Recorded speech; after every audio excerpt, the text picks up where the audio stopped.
Good evening, folks. Welcome back to another hobby hangout. nearly said Monday night live stream there. How are you doing? How is everybody? We've got a nice little crowd in already. I always like these live streams, these hobby hangouts. We get a good little crowd in. Just ready. I kind of started painting a little bit. Let me just clean my brush. I started painting a little bit before you lot came in, so yeah, you know, I was kind of hanging around, so I made a start. Let's see who we've got in the chat this evening. So we had Peter coming in nice and early. Says, don't forget to put it on live chat again. You'll never guess what it was on when I read that comment. Arnold was in as well. Says, evening, 9:30, great time to start. Well, a better time. Yes, sorry, I can't control world clocks, unfortunately. I've got many skills, that's not one of them. Scott Longworth says, evening, leg ends. Nice to see you in, Scott. Daniel saying, have an awesome chat, everyone. He's going to try and check in while working. Well, if you're in the background lurking around Daniel, thank you very much, mate. Where else? We've got Palmsy's in it as well there, 6 in the head. Nice to see you. He says, what's up, BlackJackaroonies? Marco says, hello everyone, where are we at? I'm going to try and not say that tonight. I'm sure I won't succeed. Peter saying, hello, BlackJackaroonies.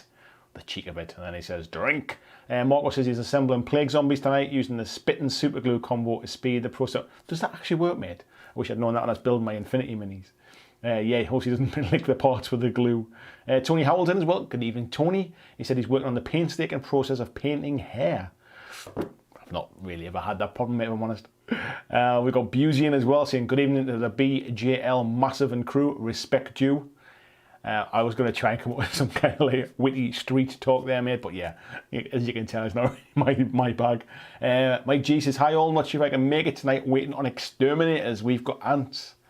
Oh, I hope it's not too much of an issue, mate.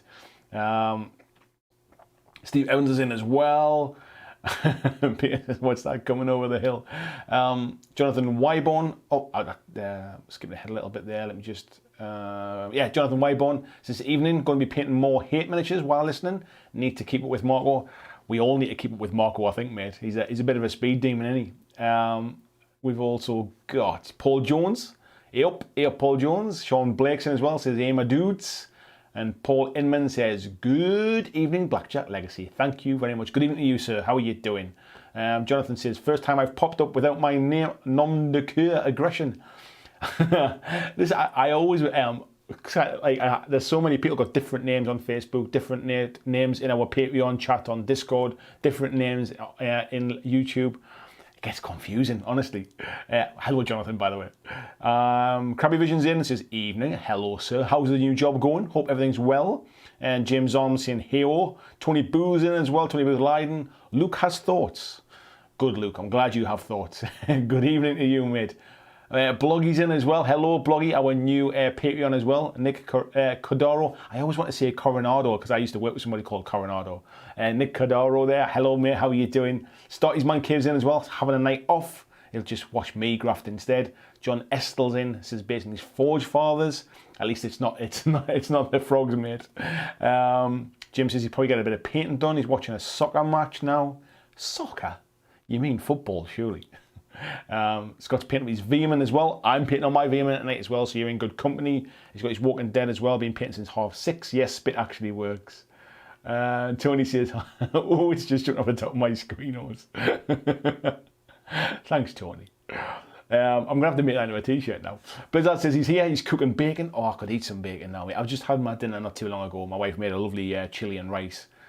But I can always do bacon. Sean says he's ripping a fat bong chop.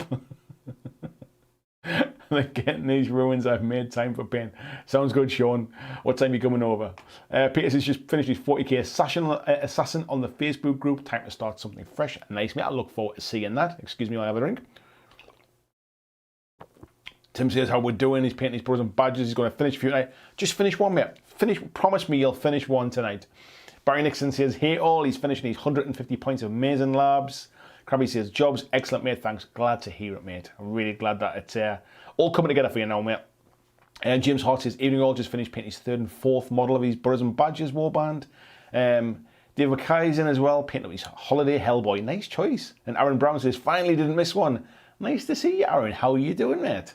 And Barry Kleiber says howdy as well. So yes, let's go down to the painting table. Now tonight, folks, I have actually marked out, so I'll run my fingers along the edge here so you can see I've marked out there where the screen goes to try and keep it inside here.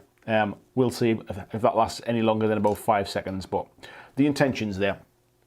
So what I'm going to be doing tonight, people of YouTube, is I'm going to be just battling my way through. I've got 8 of these kind of, I can't even remember their names now, it's been so long since I looked at the book. I've got 8 of these dudes to paint, so I'm just going to batch paint them, to be fair. So tonight's going to be a bit of a natter, a little bit of a ramble. We'll chat a few things. There's more news out now about 40k started dropping a bit more. No doubt we'll get a bit more chat about that. I've got a new video coming tomorrow night for Infinity, and no doubt we'll chat about that as well. So yeah, anything you want to chat about, folks, just drop them into the chat. Make sure you put at BlackJack Legacy if you want to grab my attention, because that will help me pick through the chat as well. And we'll just crack on. So I'm starting here. I'm going to start painting the rat skin. This is, as I mentioned before, I wrote myself a list. So you'll see here, this is my Veer-Myn list. So I've got skin with Bugman's Glow. I've got armor, Mephiston red. So these are really handy, folks. If you do not write painting notes, you'll thank me afterwards. Where are we at? Aaron saying brilliant there. Peter saying nice assassin fellow. We'll have to have a look at that in a bit. John Francis, evening all where we at. That needs to be the next t-shirt motto. I'm sure that can be arranged, my friend. I'm sure that can be arranged. So, am I starting on the screen? That's a good start, isn't it? So we'll crack on now. So yeah, we're starting with Bugman's Glow. It's a nice kind of deep pink. Normally use it if you're painting like human flesh. It's a good pink to kind of start as a shaded pink, if you like. But for rats, obviously, it's this is what I use. So I've got these guys. It's what I used on these as well, and then I basically washed it over with a what's it called? Sepia, not a sepia wash. What's it called? Raglan Flesh shade, and then basically highlighted it back up with this pink again as well. It just gives a bit of a deeper pink for the skin. So yeah, we'll be cracking on with that. So the reason I'm not using my painting handle at the minute is because I've just got them all lined up on corks. So I'm just going to be picking them up and going as we go.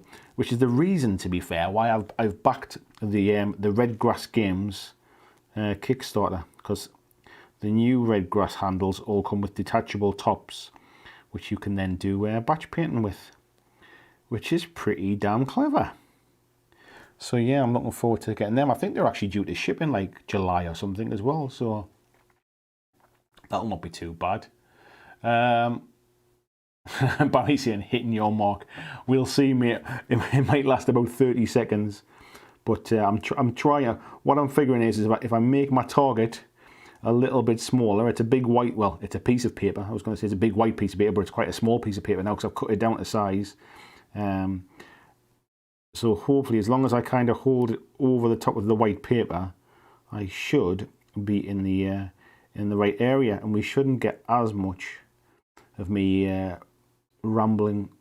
Sorry, you get me rambling, obviously, but you won't get me wandering off quite so much. Scott saying, are they still on Kickstarter? I don't think so, mate. I think it's stopped, but you might be at a late pledge when the thing goes live. Actually, I'm not sure. It might be when the pledge manager goes live. You might be able to do a late pledge on them, mate. So I'll let you know when that goes if you're interested in doing that. William Jones, nice to see you, mate. Says, damn it, I may have to replace their tails. I'm not sure. Was that meant to be a text for somebody else, mate? I'm not sure what's going on now. Everybody's having a bit of a chat there. William says, I like their crazy style, though, especially their heavy weapons section. And John says, I think it's about a day left on Kickstarter. 26 hours to go, Paul says. Fabulous, mate. Fabulous. So yeah, it's not quite finished yet. I got an email the other day, which I thought was the kind of like the end of Kickstarter email, but it must have just been the kind of like your 48-hour countdown or something. So, all good. But I think I backed it for the pledge, which has 8 extra tops, I think. I tend not to find a batch in painting more than kind of 8 to 10, to be fair. So that should that should be enough for me. But yeah, I'm just going to batch paint these and we'll just run through them. Aaron's saying the Red Grass version 2 Kickstarter still going for 26 hours. Even better, mate. Yeah, I mean, to be fair with this one, Christian bought me this one as a gift because I've been saying I'd like to try them. I just find them really comfy to hold. I love how you can sort of just turn the tops as you're painting them. This stuff's really good. You get plenty of stuff with it as well. It obviously just peels off and you can just, it's like a fancy blue tack really. So don't be put off by the name putty. It doesn't get like stuck all over your minis. But the difference with the new ones is this top part actually lifts off and you get loads of spares of these. So instead of having all of these lined up on corks ready to paint, I'd have them all lined up on the paint and handle tops. So that would be pretty cool. Paul says his Stormraven gunship finally arrived in the post today. Where did you order it from, mate? What's been? Is it just the Games Workshop delays? Is that what's been causing it? Be good to know where you got it from. Is it just a local store? Did you get it direct from GW?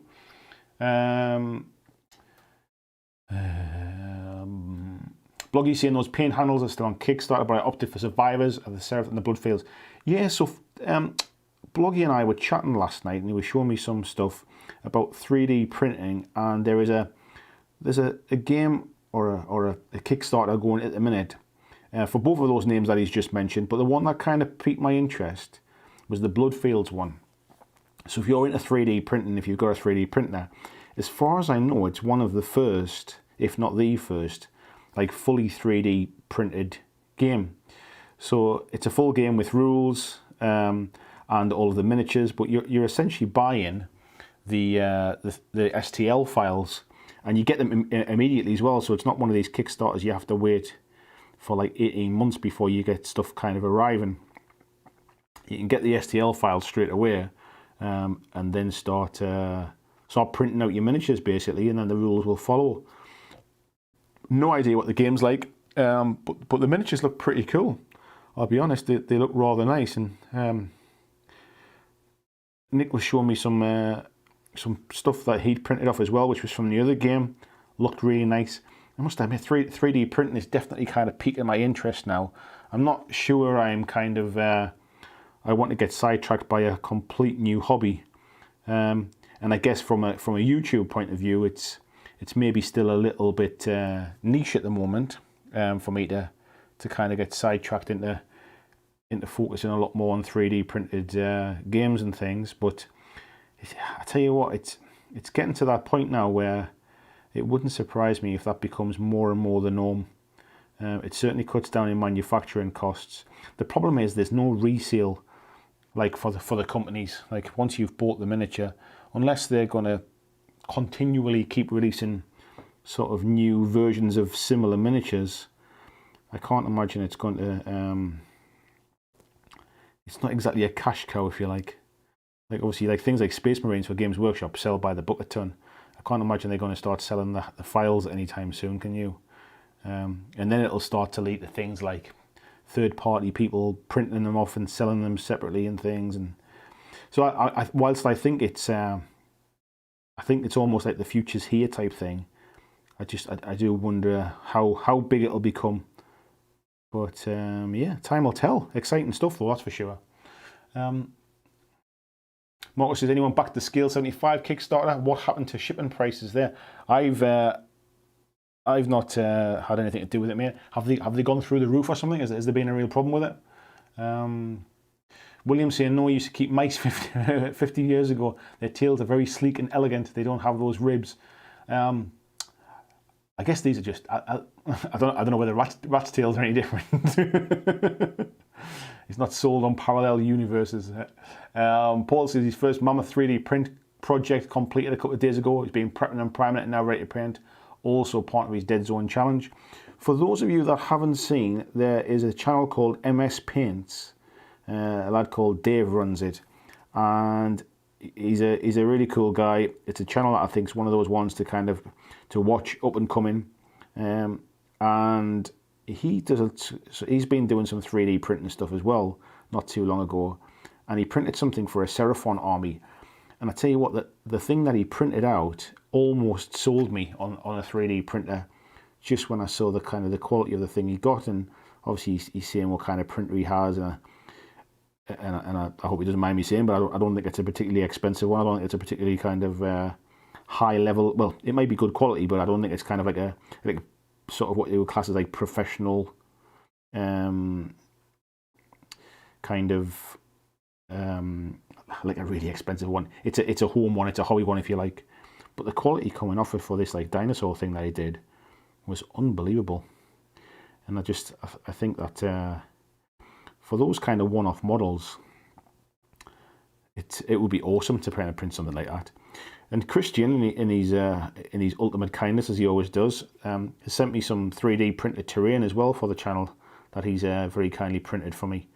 And like I say, it's not until you kind of get your hands on them you realise how good the quality's it's come. So if anybody saw the Elia Chronicles videos that I did, I painted the Elia Chronicles miniatures. They were 3D prints, resin 3D prints, because basically they're still a concept stage at the minute. So he sent me some 3D prints. And again, the quality's it's just bang on. I'm really impressed with just how far that technology's come. Paul says they come from Wayland Games. The post office took ages. I've only ever had problems with Wayland Games, I'll be honest. But I know a lot of people kind of haven't had that issue. But it's been like multiple times when I've bought things over the years. It's always a problem. And I think one of the problems with Wayland Games is basically they tell you they've got something in stock when they haven't. And so as soon as you order it, then they order it. And then if there's any delays from the manufacturer, you basically sat waiting, and by which point they've already got your money and you're hanging on. But I think if they've got it in stock, they're fairly quick. But yeah, my dealings with them have only ever been negative, unfortunately, and for that reason I wouldn't use them again. But yeah, I've heard other people have better experiences with them.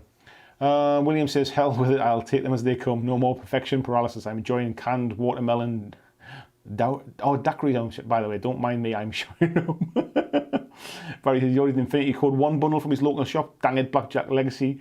Well, you will see my review tomorrow, mate. So I'm trying something different. I've obviously filmed and edited the review.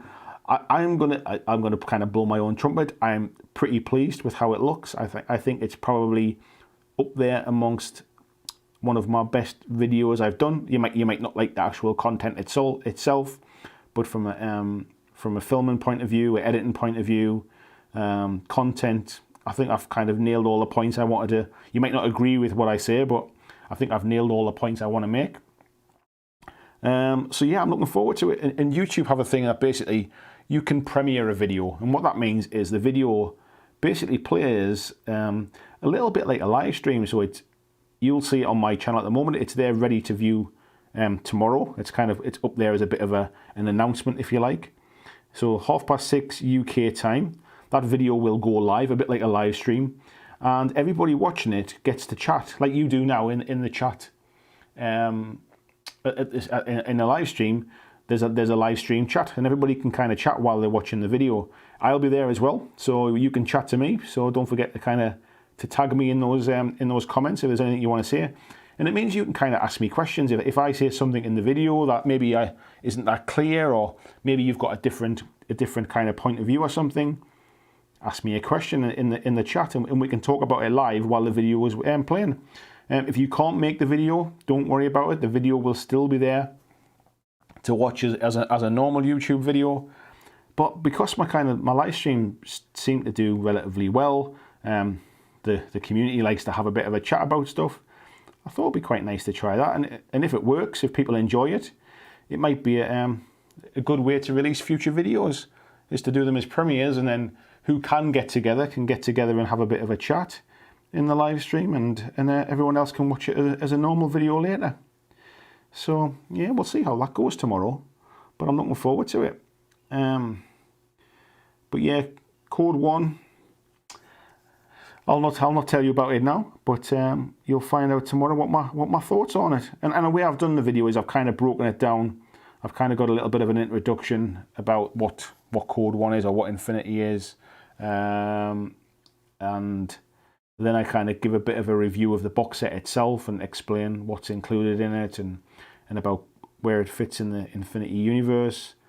And then I kind of go over the Code 1 rules themselves and what I think about the Code 1 rules as a kind of scaled down, streamlined version of Infinity, and give you my opinion really, and tell you what I think about them.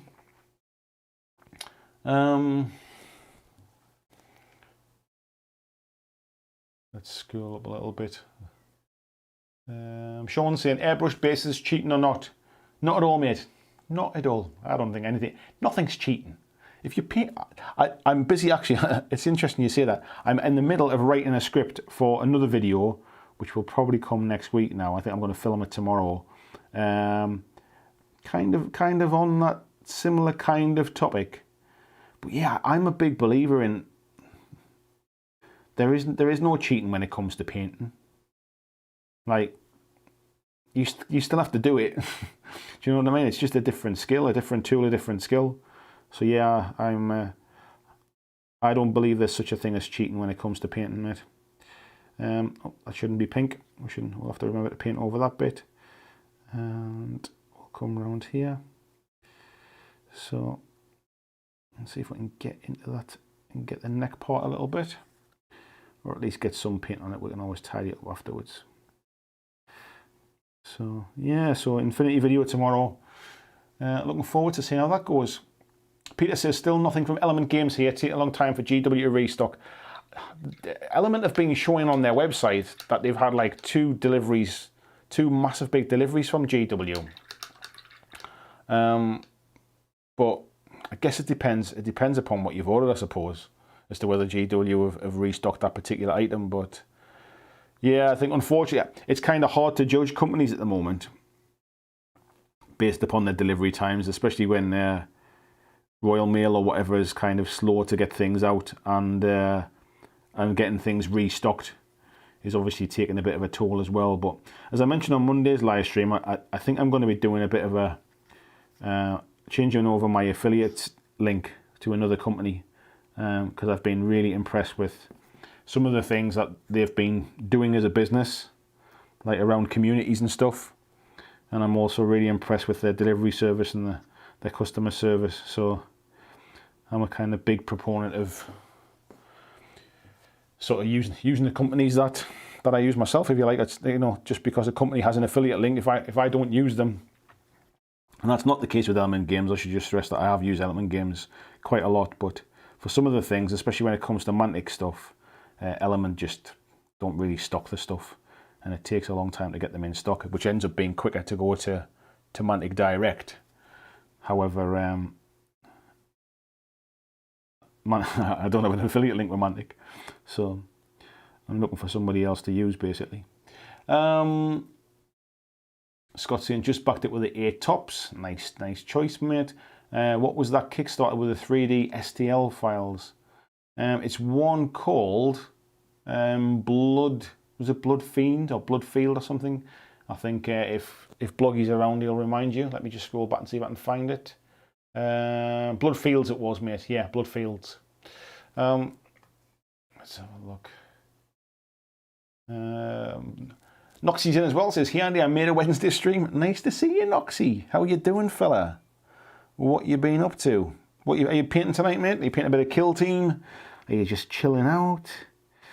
Are you relaxing instead of modding on a stream? Are you just watching one and kicking back for a bit? Nice to relax for a bit, eh?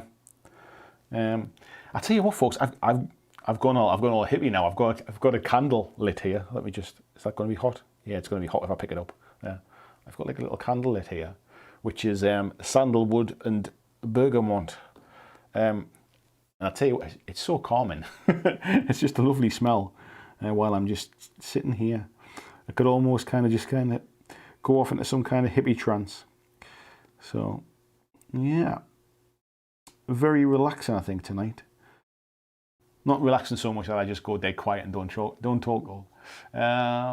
Jason says, I thought the minis from Alaya looked pretty cool. Yeah, I mean, to be fair, I mean, obviously the dinosaurs I had were mass production ones, so you can buy them dinosaurs now. They were metal miniatures, and the company Olmec Games basically sent them out to me. But there was a bit of a mix-up with the deliveries, and the delivery I was supposed to get actually went off elsewhere, and I ended up getting the delivery that was meant for for Ash Barker at Guerrilla Miniature Games. So it was a bit of a mix-up with deliveries. So I assume Ash never got his miniatures at all. But the one that he sent to me, he sent some basically like kind of like proxy characters for the main heroes, if you like. But because Ash already had loads of Drowned Earth stuff, he didn't send him them proxy characters. So I didn't have any hero miniatures to film the sort of like the playthrough with. So he said, right, well, what I'll do is I'll 3D print off. I've just got the original files back from the print there from the designer. I'll print off some 3Ds of the proper heroes, and I'll send them to you. So what ended up happening was I was the only person to have a set of those files printed off, and then obviously once I got them painted up, I was the only person to have a painted set. So the ones I had for the hero models were might be kind of likely to change a little bit, but yeah, they were really, really nice. Really nice indeed. Peter says, Wayland's War Cradle Scenics houses for Walking Dead are great though. Never had problems with Wayland Games really. I'll tell you what, mate, you must have hit lucky. But to be honest, I've not tried any of the Wayland's scenery stuff. I think the difference with Wayland's scenery stuff is, mate, is they make them themselves. So that they actually bought, there was a company called Red Beam Designs, who I've done some stuff with in the past actually, and they used to have sort of laser cutters for MDF, and the guy who basically ran the business decided to sell the business, and Wayland Games basically bought his business, bought those some of his designs, and which I think were his, to be fair. I think those MDF designs you're talking about were his, and bought his MDF laser cutters as well. So I think the difference with those ones is they probably just make them to order, or they certainly have a few in stock and just top it up. So I don't think they're waiting on kind of supplies for that kind of thing. It's probably within their control. But yeah, like I say, I mean, I've not ordered from them for years, to be fair, because everything I used to order from them in the past would just take forever. I've had loads and loads of problems, but it's one of those things, you once you've been sort of stung, you tend not to go back, and if you find somebody else that sells the same stuff and you're getting good service for them, then why go back and give another company a second try if you don't need to? I think that's unfortunately what tends to happen, isn't it? But yeah, so let me just paint this nose part here, or his snout. I'll try and get around the mouth there without painting his teeth. And we'll come back and we'll kind of paint the hair areas around his face as well later on. I think that's okay for him. We'll get a little bit more paint on there because it's my brush is like drying right out with this pink.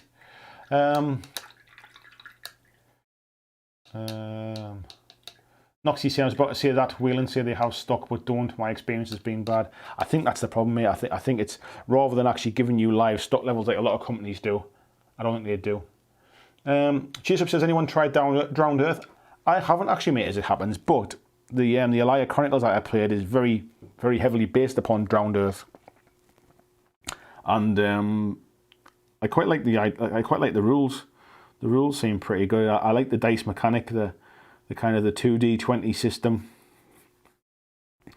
and it seems quite intuitive. So something I think I'll try at some point in the future. I've been chatting to the guy from Olmec Games about potentially getting some Drowned Earth stuff to put on the channel at some point, and actually he did put some in the package that he was supposed to send to me and went somewhere else. There was a rule book for Drowned Earth and one of the starter factions, I think, so I never did get that. But yeah, no doubt in the future we'll come back to that and we'll revisit Drowned Earth. Bloggy says his video for the Survivors of South was up already, and his video series for Bloodfields will start late this weekend. I was watching the one you did yesterday, Bloggy. Those miniatures look really nice, mate. It's nice sculpt those are. Noxie saying YouTube premieres are fun. Yeah, let's hope so, mate. Let's hope so. And Bloggy saying, yeah, you're right. The future is now. Tim Kelly says, premiere. Do we have to dress smart? To be honest, we're all amongst friends now, mate. I won't force you to wear a shirt and tie or anything like that. But I would prefer it if you kept pants on. That would be quite nice, as long as that you have some kind of underwear would be preferable to none at all, mate. Peter's saying I barely wear pants for these streams. Aaron says it's awesomeness distilled. I don't know what we're talking about now, Aaron, but sounds like you're pretty chilled as well, mate. Nice and relaxed. Jean's in as well, says I have tried Drowned Earth, but I dig those models and might consider painting some. I dig the Gorilla, or haven't tried. Yeah, they're very nice. And my little boy, I was showing them on the website. I mean, he's only like 3, nearly 4, and he absolutely loved them. He just like, there was like sort of dinosaurs with machine guns and like lizards and elephants with massive big like bamboo like rail guns and stuff like that. They were really nice. Just what I liked about them was they were just something very, very different. There isn't a lot else in the market, if you like, that was that kind of alternative styles. They're not the cheapest of minis, I'll be completely honest. But I think the quality is reflected in that price. And obviously, when you're talking about boutique kind of sort of independent games companies, they're not selling these things by the bucket load, if you like. So there's always going to be a little bit of extra price on them, I think. Purely just for the numbers, really, make the numbers work. But yeah, it's they seem really nice minis, and the ones I've obviously had my hands on, the dinosaurs and the 3D sculpts that they sent me, I was really, really impressed with the quality, to be fair. So, how am I doing tonight, folks? Am I keeping this on screen? I feel like I'm kind of keeping it on, but I'm not sure. Bloggy saying a 3D printed base is cheating. No, not at all, mate. No such thing as cheating when it comes to like minis.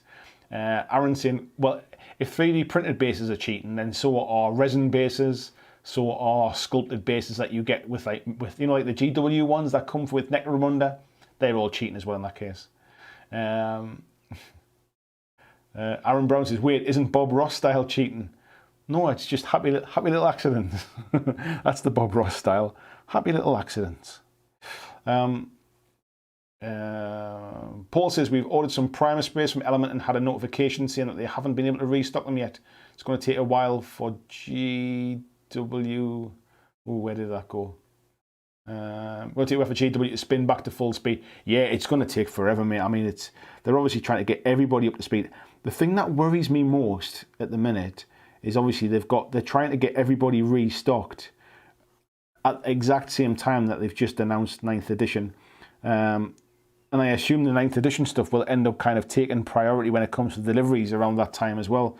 So if they're not back up to speed by 9th edition time, it's going to take a hell of a long time to kind of get back up to speed. So I think the worry is a lot of companies are relying upon GW to get back up to speed because people have paid for this stuff. Like they've pre-ordered stuff a while ago and it hadn't kind of come into stock yet. So yeah, people are obviously it's not even like these companies are going to make loads of money out of it. They've already made the money, if you like. That money's been sitting there during lockdown.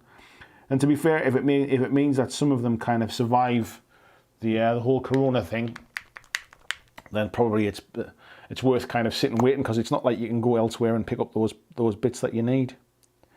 So,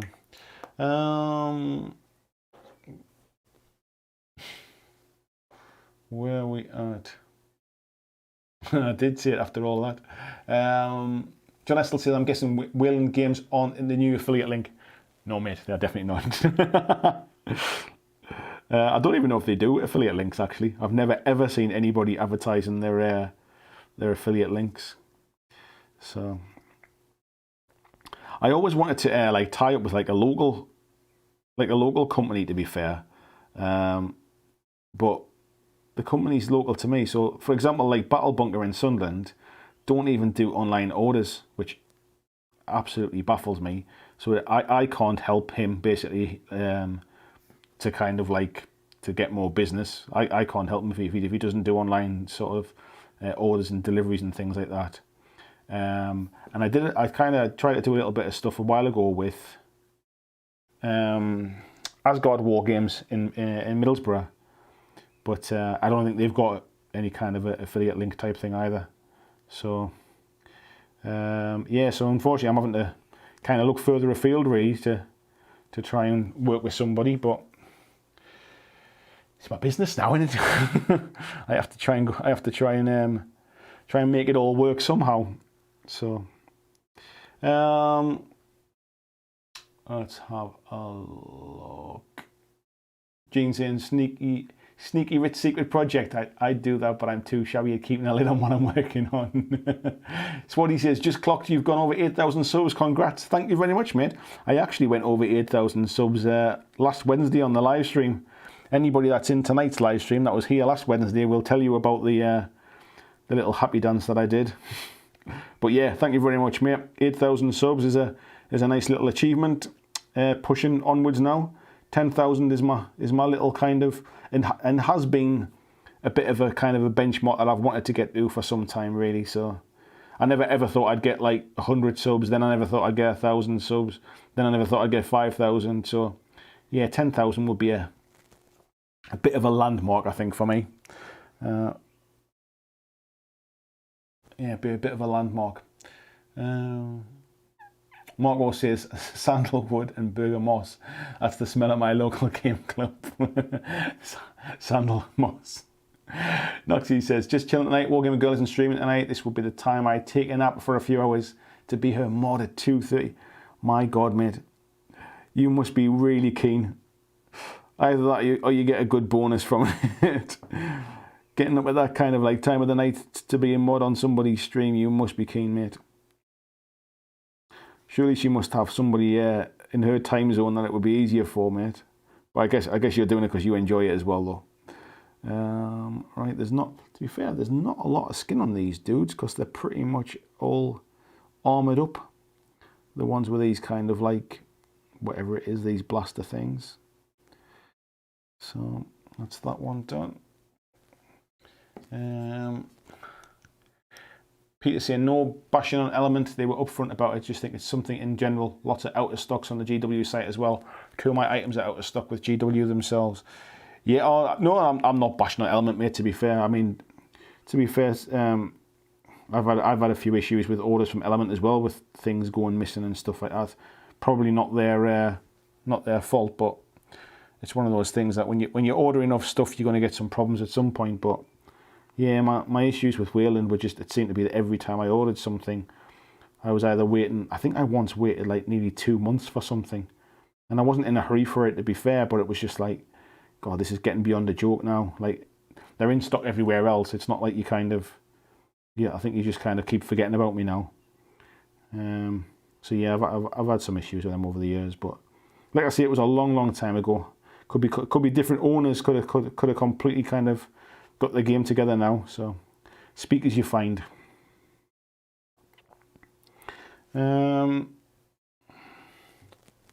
Gene saying suppliers and shipping, what's that say? Are pretty beat up at the minute, with GW still warming up their production. If that's your bag, I'd expect a lot of compounding delays. I blame the epidemic before any one party. Oh yeah, definitely, mate. Yeah, definitely. I mean, the stuff I'm talking about is historical. It's old stuff before any of this stuff went on.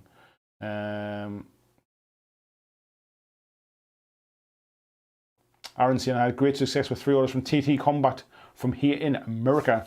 I've heard, mate, that it's quite expensive to get things like MDF and stuff shipped to the States. Is that right? I obviously don't know what you were buying from them, mate, but yeah, I've heard, obviously TT Combat's not just MDF, but quite a lot of their stuff is like some of the stuff they're well known for, I should say, is their MDF buildings and things. Paul saying, I normally use Element. However, to be fair, Wayland, I've never had a problem with them, and I haven't also had with Element. Element will also take your money for items they don't have in stock. Yeah, I mean, to be fair to Element, they do actually show you on their website that like their stock levels. Now, I don't know how accurate they are, but what I tend to do is I'll only order if it says it's in stock. If it says it's due a certain date or whatever, then I just wait until it comes into stock, really, unless it really is a pre-order for something. And I've never really had any issues with stuff I've ordered when it said it's been in stock. And like I say, I mean, I must be going back, geez, how long now? I'm probably going back about 7 or 8 years ago to the problems I had with Wayland. But it was a standing joke at the time in the community of just like, I think they actually used to be called waylaid games because everything was always lost or late or missing or not in stock when they said it was in stock. Like I say, it's potentially a completely different story these days. Tony Tiger says, evening all, just sticking little fat bodies on little fat legs for Deadzone. Do I take by that, mate? You're doing some Forge Fathers. How are you finding them? Oh, yeah, I suppose you're just sticking them together at the minute, so you're not really finding them anything, are you?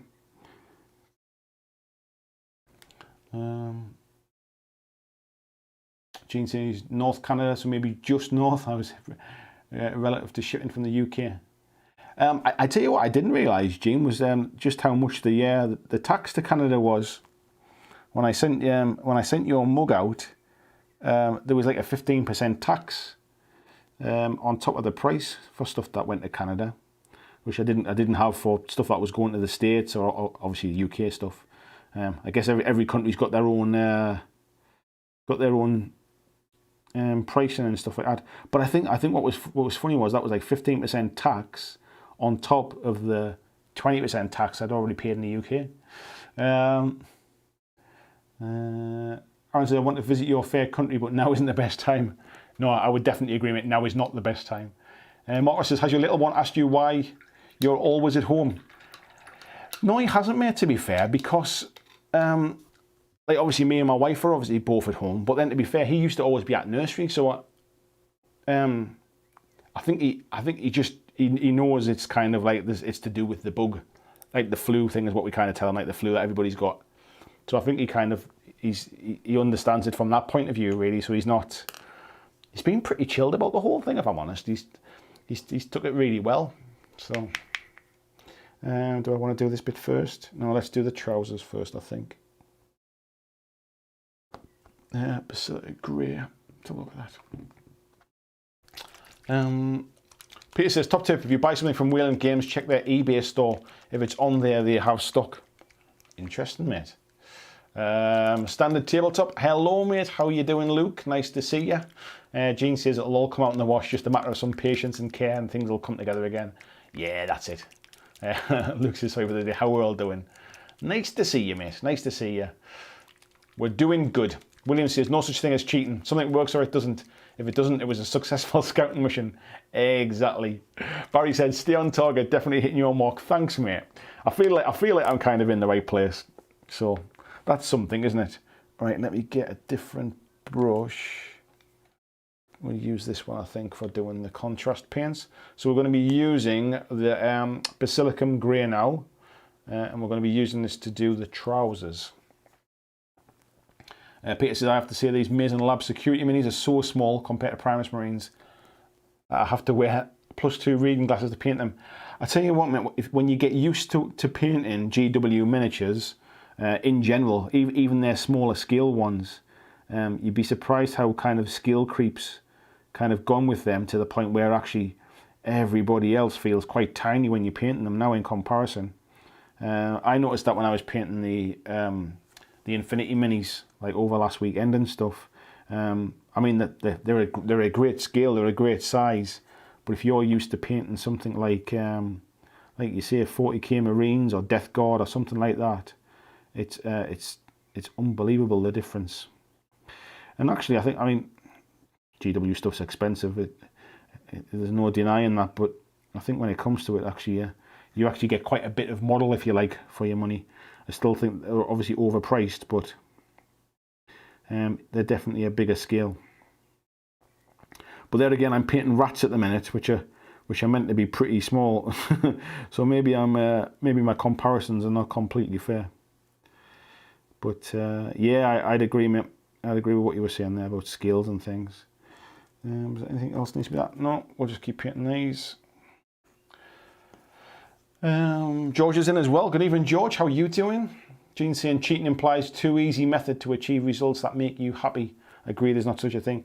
I think when people say something like that's cheating or whatever, it's almost like you didn't do it, Like, it's almost like saying, like if you enter a painting competition with a model you didn't paint, that's cheating. Like, do you know what I mean?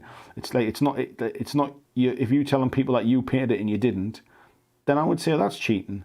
But anyway, you can get a model painted. Like, it doesn't matter whether you're using, like, contrast paints are cheating in that case. Then using any shade of paint that isn't kind of like a primary color is cheating, because they've been pre-mixed for you in advance.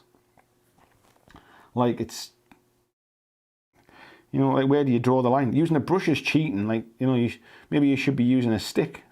Like, where do you draw the line and say that somebody's cheating? I think it's a bit of a joke when people say that. But yeah, as far as I'm concerned, there is no such thing as cheating when it comes to painting minis.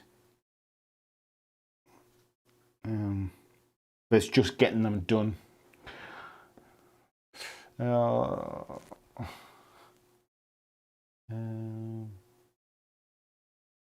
Aaron saying, painting because I have to wear 2 times reading glasses. I've got some as well, to be fair. I only don't wear them on the stream because I can't read the comments when I wear them. Evan says, I'm still traumatized by that dance. Traumatized by that dance? How very dare you? Oh,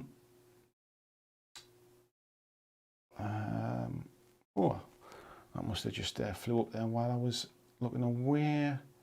That was it. Noxie saying, a mini company in Middlesbrough are the old sculpts of Bob Mortimer. It's just a shop, to be fair, mate. It's just like a miniature gaming shop, a little bit like Battle Bunker in Sunderland, or a bit like kind of Travelling Man type thing. It's a nice shop, to be fair. Anybody that's down that area, I can heartily recommend them.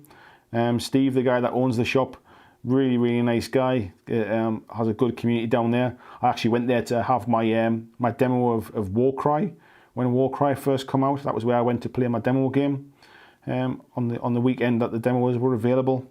So yeah, I'm happy to recommend them. I just don't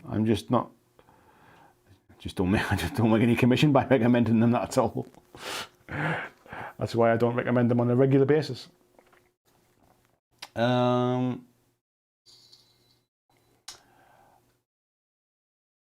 Arnold's just donated through the super chat there as well. He said, it went off my screen before I said it, so I'll just quickly scroll down and see what it said. It said, love it, I'm not really a good painter. I'm not really a good painter, mate. I just point my brush and hope it goes in the right places. Tim saying, yep, wearing 2.5 times reading glasses here. Tempted to get one of those head visor things. I think the head visor things are good, but I tell you what I would recommend, mate. You can get like binocular. I think it's like what? Who uses them? I think like opticians use them, and they're basically they're like a pair of glasses, but you can kind of basically dial the sides in it, and it moves the magnifying lenses closer or further away from your eyes. And it's really good for kind of focusing them for you personally. And because there are like 2 lenses as opposed to like looking like through a magnifying glass, you still get your depth perception with them. And they're really good. I think you can pick them up on Amazon stuff, like not too expensive. So yeah, they're meant to be pretty excellent. I've tried a pair on. I've never painted anything with them, but yeah, it's amazing just how much like things get magnified by wearing them. Horrid person, Gene saying sandal moss better than ass cheese. You're not wrong, mate. You're not wrong. Tony says, wish I wasn't so coy as my friendly little game star online and might have been over the moon at an affiliate thing. To be honest, mate, I think when the whole lockdown and I can start to get out and start to visit people and things, you know, I'm always up for kind of like reviewing these kind of things, because I'd rather help out somebody that's like, it's kind of a mix basically. I want to kind of help somebody that needs the help, if you like my affiliate link is with Element Games, but everyone's heard of Element Games kind of thing. Do you know what I mean? Like I'm not helping them. I might be pushing people to buy from them who potentially wouldn't buy from them. But at the end of the day, I'm not really kind of, what's the word I'm looking for? I'm not kind of promoting them, if you like, because everybody's heard of them. If anybody is buying through my affiliate links from Element Games, it's because either they used to buy from Element Games before, in which case I'm getting a little cut of it now, or they're buying because of me, kind of thing, if you like. But yeah, it'd be nice to kind of help some of the companies, and like I say, I'm always open to kind of to reviewing these things over time. But yeah, the company I'm kind of looking at the minute, I'm impressed with what they've been doing from an ethical standpoint, from a customer service point of view, from what they do with their company, from what they do with the community rather. So yeah, and that's the reason I'm not rushing into it. Basically, I had a little bit of a chat with them. I was planning to go and see them before the lockdown, and then obviously everything's kind of gone a little bit on hold at the minute. So I will follow it up soon. But the affiliate link's actually been set up. I bought something from there myself just to kind of check it out and make sure it was all working. I bought my paints actually, if I'm honest. The last lot of paints that I just bought. So yeah, that's all up and working and stuff. So yeah, all I have to do really is just tell you what the link is. So, but what I do want to do is I want to make sure it's all set up before 9th edition goes live. Because if people are going to buy 9th edition, I'd obviously like to offer an affiliate link for that. So yeah, we'll see where that goes in the next couple of weeks. But yeah, it's all set up and ready to go. And to be fair, if people don't want to use them and they still want to use Element Games, I don't think I need to necessarily close down my Element Games link either, unless Element decided they don't want me doing two. Right, where are we up to? Gene saying still paint by eye, but painting on a black primer under fluorescent ceiling lights was horrible. Can't paint nice at work. Yeah, this is the reason I kind of use this kind of almost zenithal priming sometimes. I mean, when I'm going over the top of this stuff, the zenithal priming's not really helping me kind of highlighting and stuff like that. What it tends to do is it just tends to give me something to focus on so I can actually see the details. It really does highlight the details and pick them out, because obviously the zenithal prime goes on the high spots and the shadows kind of stay underneath. So that's most of the time why I do it. It just helps me pick them out as well with my old eyes. So Aaron saying I picked up several MDF sheets for Necromunda kill team and now purchase Carnival. They have reasonable shipping if you spend enough. That's good, mate. That's good. Paul saying Whale and Element both have a stock status of available to order, and I won't touch items like that with a barge, Paul. Yeah, I'm the same, mate. But to be fair, it's not just those two companies. I don't do it with anyone really. If it says they're available to order, I tend to shop about and try and find somebody who has it in stock. Because then it's just a waiting game, isn't it? It's definitely just a waiting game at that point. Noxie's saying I'm actually Wargamer Girl's only mod. She's one of my best mates, so it's a friend thing, not a job thing. I tell you what, mate, she's blessed to have you, mate. Having a little snooze and getting up in the middle of the night to do that for her. Good on you, fella. Good on you. We is kind of like people who do this kind of stuff. You know, it's awesome to have like folks in the community who help you out. It's, you know, I do all this on my own. It's hard to do everything on your own. So yeah, any kind of support like that is really appreciated, mate. I'm sure she appreciates what you do. Redwell says just got code 1, looks good. What have you got, Redwell? Did you get the when you see you've just got it? Did you download the rules, or have you bought the starter set, or what have you, mate? You'll see I mentioned before on the stream earlier on there, my code 1 review and my starter box review thing is live tomorrow, 6:30 UK time. If people want to tune in and watch it live with me, and we can chat in the comments while it's live, while you're watching it. Gene saying Canada Post is pretty sketchy at the moment. I imagine people who don't typically mail order are flooding the network with necessary precautions. It's brutal. I can imagine, mate. I can imagine. I don't think I've ever sent anything to Canada before. I may have done once, I think. It was more the way, because I was buying things in like multiple items of the same thing when I was sorting out everybody's Patreon mugs. Because as I mentioned before, I'd bought all the Patreon mugs in like as a batch and got them all shipped to my house. And then the plan was to basically to send them all out individually because it was cheaper that way. Because I got a bit of a discount for buying the mugs in bulk, if you like. But then coronavirus hit and I couldn't get out to get the materials that I needed to get them posted off and all that kind of stuff. Till eventually, basically, people had waited that long. It wasn't fair on them. So I reordered the mugs and got everybody's mugs individually made and sent out to them. So because I was doing a few at the same time, I think that was why I noticed the difference in prices with the taxes and stuff. Not that it makes a difference, mate. It's all cost of doing business, as they call it. One of those things. Noxie say, must say, Andy, your brush control is epic. Do you think so, mate? I just it's funny. I don't really think of it like that, mate. I don't think of myself as a particularly neat painter, to be fair. I think I just kind of slap it on. But there again, I got nothing to compare it against, so I appreciate the nice comment, mate. Let's just paint all of this red, I think, and we'll highlight it up and stuff and highlight it down. So yeah, I'm just basically trying to. So this was the one we painted, I think, on the last stream. I'm just trying to take this as kind of inspiration, really, and just pick out the same kind of colours, and hopefully we get there.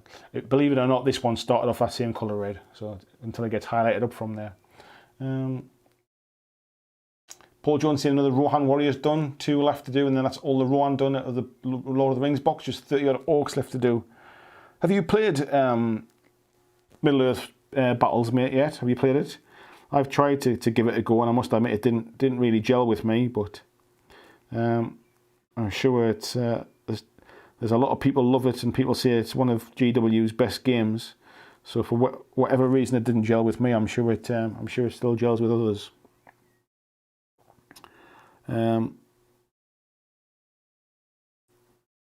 Yeah, I think it's one of them games.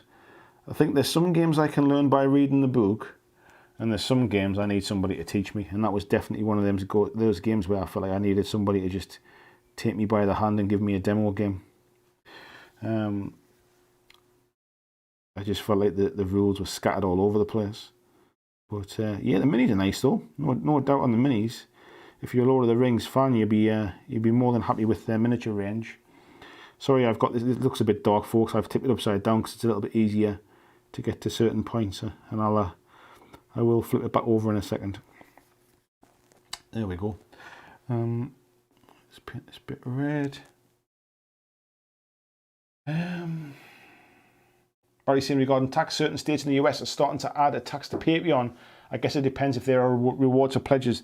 They are, mate. So yeah, so I got the email about it, and essentially I can go through and basically tell Patreon what each of my different pledge levels, what they each kind of give to Patreons, and whether there should be any sales tax connected to them. And essentially, because I am not providing any physical products, if you like, so you get your name at the end of live stream, at the end of videos. You get a free podcast every month at certain levels. You get access to a Discord group. The mug that you get for 6 months supporting, or the T-shirts that you get for 6 months supporting, they're not purchased. They're basically rewards for long-term pledging, if you like. So technically, mine is set up so that nobody pays any sales tax. But if I was actually, so for example, if I was painting miniatures for people, if I said, if you pledge $10, I'll paint a miniature for you, for example, then that's like a payment, if you like. That's a payment for a particular service that comes with a sales tax attached to it, if you like. So yeah, they are doing that. But to be fair, I got all the email information from Patreon and went through and tried to set it up to make sure that nobody who supports me should be paying any tax. So, and that's not like sort of tax dodging or anything like that. It's proper. I went through all the there was like a proper full video which explained all the year about what was included and what wasn't included.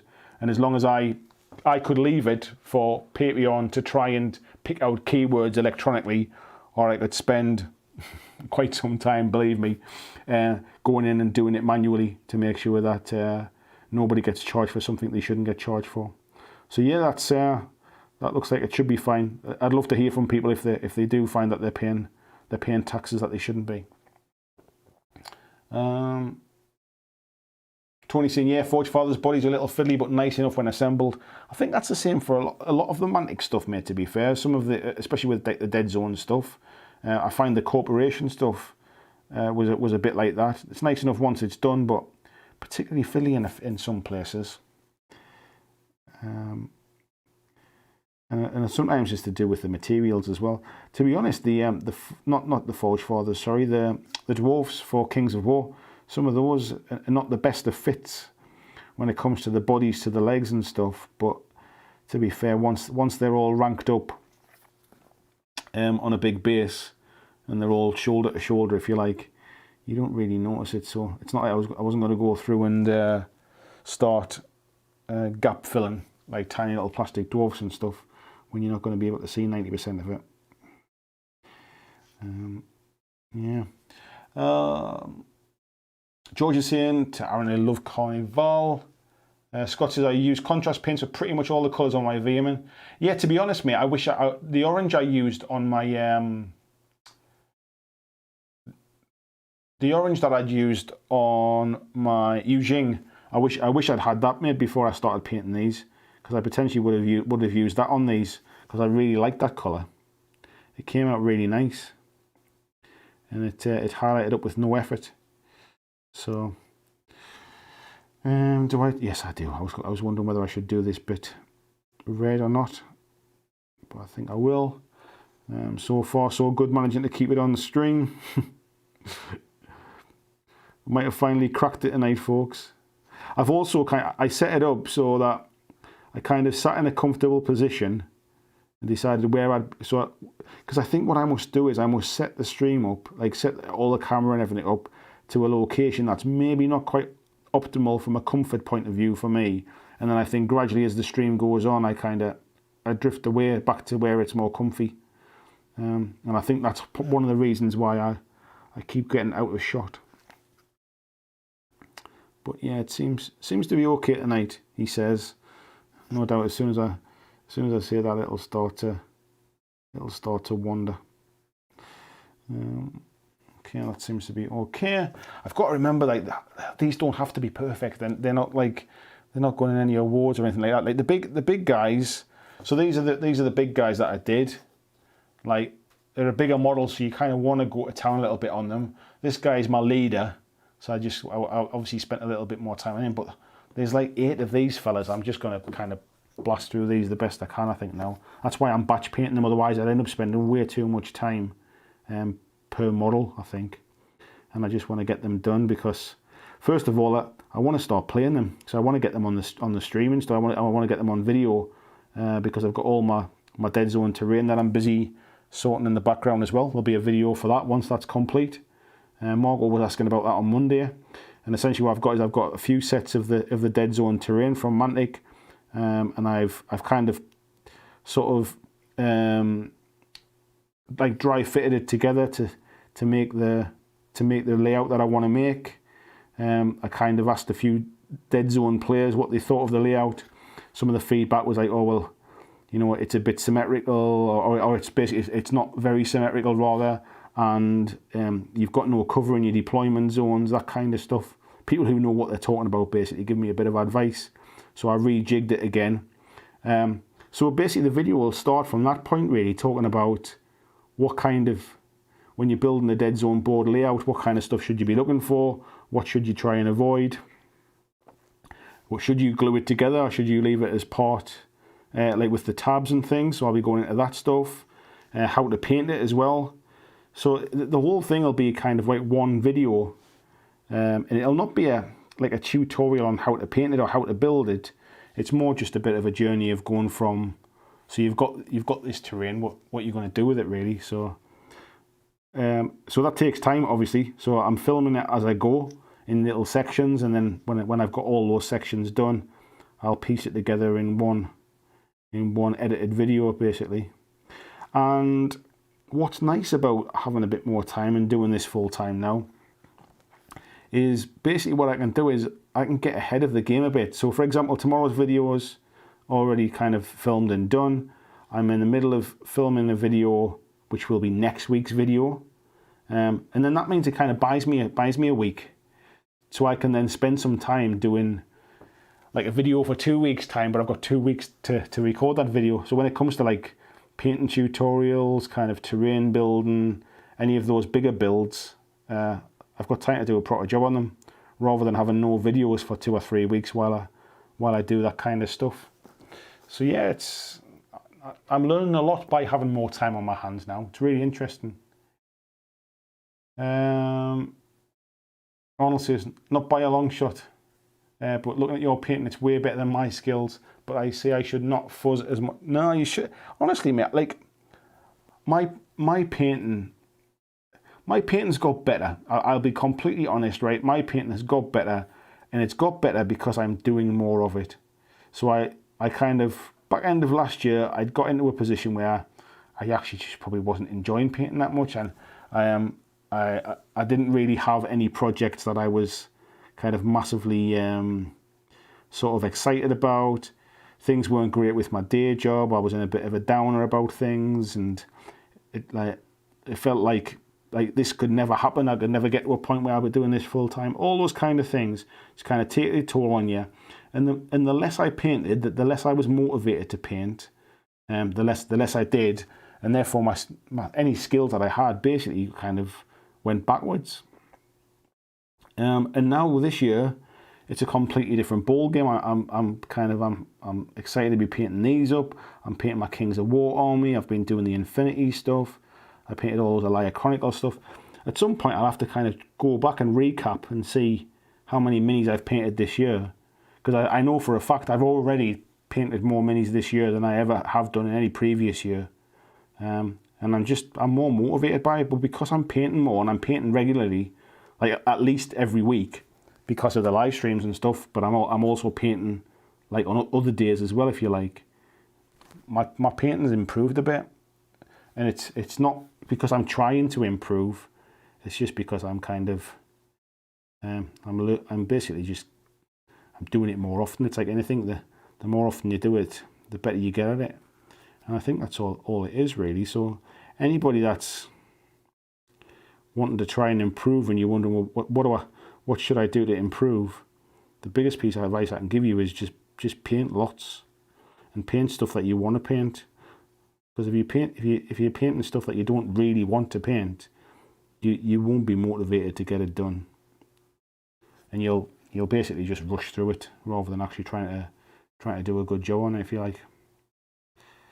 So,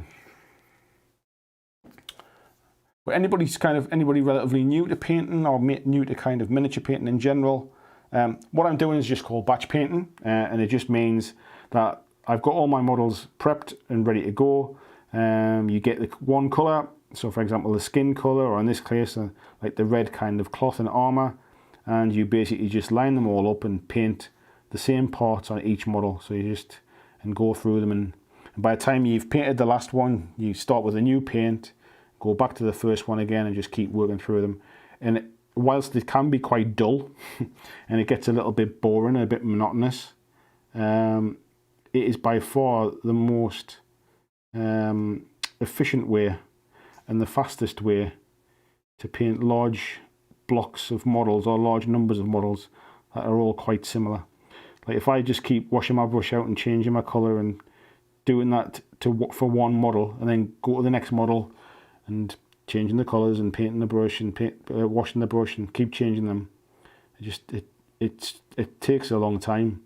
And what you find is if you do it like this as batch painting, you get into a bit of a groove, and you know exactly what you need to paint with each colour. It becomes almost kind of second nature. And the best thing to do is like do something like what you're doing now. Stick a live stream on, stick a podcast on, put an audio book on, put some music on, put a TV show or something. We'll have to clean that off his arm and just blast through it. Certainly helps. We'll just tidy that up a little bit where I've just gone over with the red. Just get a tide mark. Sean Clarkson says, evening, Bob Point in to see what's going on. Good evening, Bob Point. How are you doing, mate? Surprising me with your secret names. Gillian, am I pronouncing that right? Is it Gillian or Gillian 80? Let me know how you pronounce it. I'd like to get it right. Was there much Warcry going on in your area before the shutdown? It's essentially died in my local scene. Everything but 40k seems to ebb and flow. To be honest, mate, Warcry took off in quite a big way in my local scene. So a lot of the guys who play AOS really got into it just prior to lockdown as well, and they were having regular games. I play it with my mate as well. I'd been to a couple of events. So yeah, it's still pretty good. Mark says, how I wish there were building guides in Mantix kits.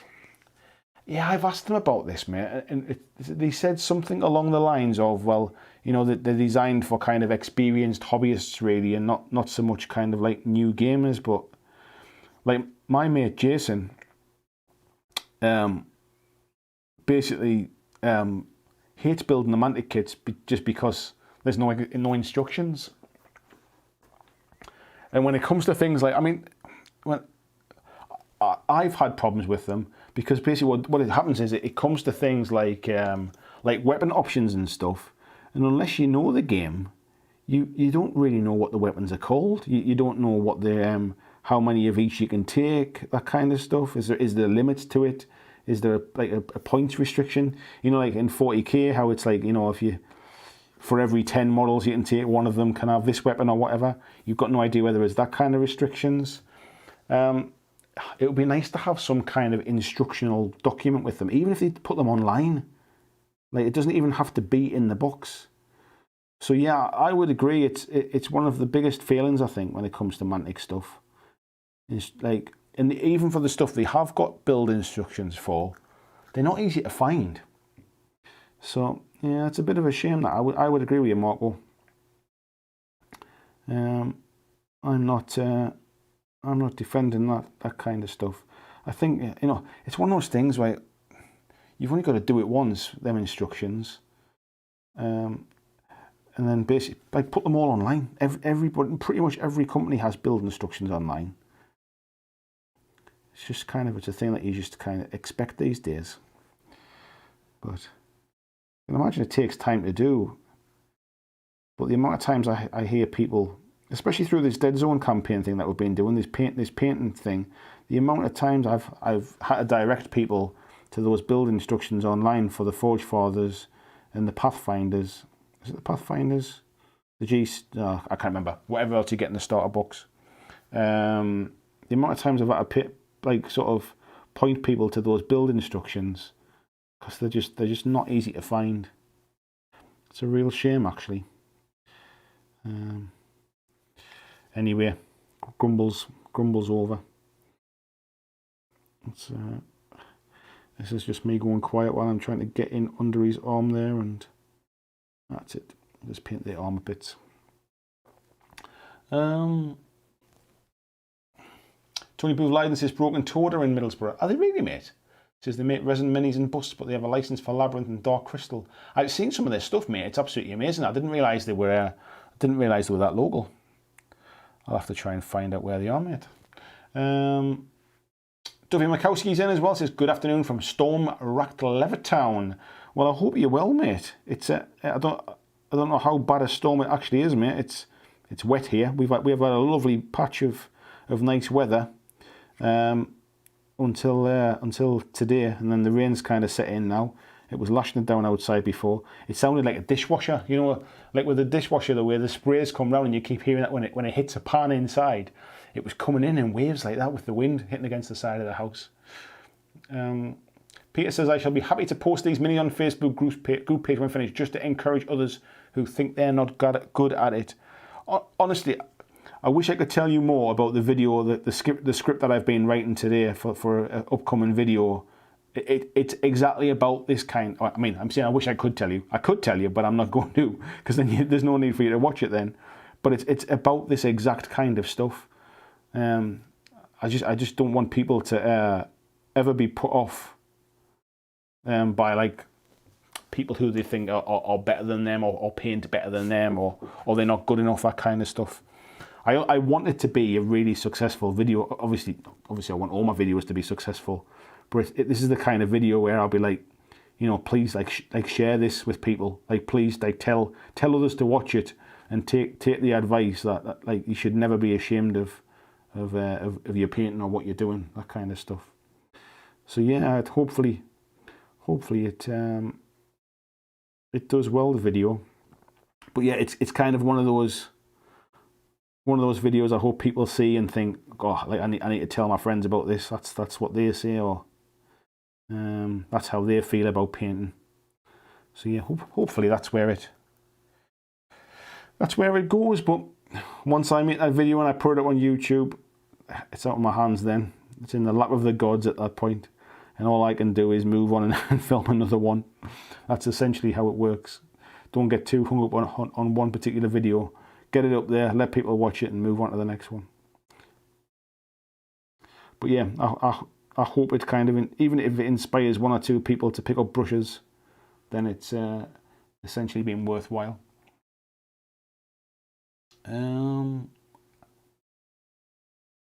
But as I said, I've got one of those magnifiers on an armature with a built-in ring light. I've got one as well, mate, but I think the problem is because you've only got one lens, if you like, the depth perception makes it really, really difficult. I've got one which is basically over here, and I never use it for that reason. That basically just makes it really, really difficult to kind of to focus on the point you're trying to paint. But yeah, that's why I bought cheap reading glasses. So just like from a local like supermarket type thing, they're not like prescription or anything like that. I just got kind of stronger reading glasses, so that when I'm painting certain things that need a little bit more focus or a little bit more detail, it just comes up nice and close. Where we at, he says. George says, BlackJack, not done any painting since my 14-day Sivankin army paint job and a few Northern Lions. Tomorrow I'll definitely start a Deadzone faction. Just pick up that brush, mate, and paint something. It doesn't matter what it is. Honestly, taking the first step is what it's all about. Just pick up a brush and get started. I find painting so relaxing, and I know it's a thing that's different for everybody. Everybody's got their reasons why they paint, or if they enjoy painting or they don't enjoy painting.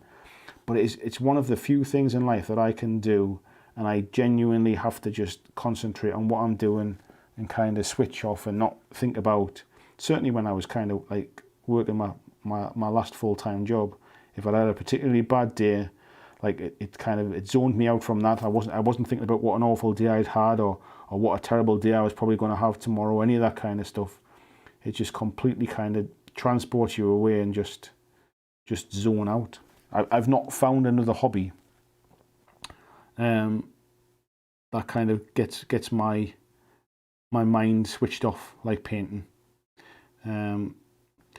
Even like I used to do a lot of sport and a lot of exercise, so even going for a run, like even when I was running, I would find I'd find my mind kind of wandering and stuff, because I find running quite dull, if I'm honest. I did it because it kept me fit, but I never really enjoyed it.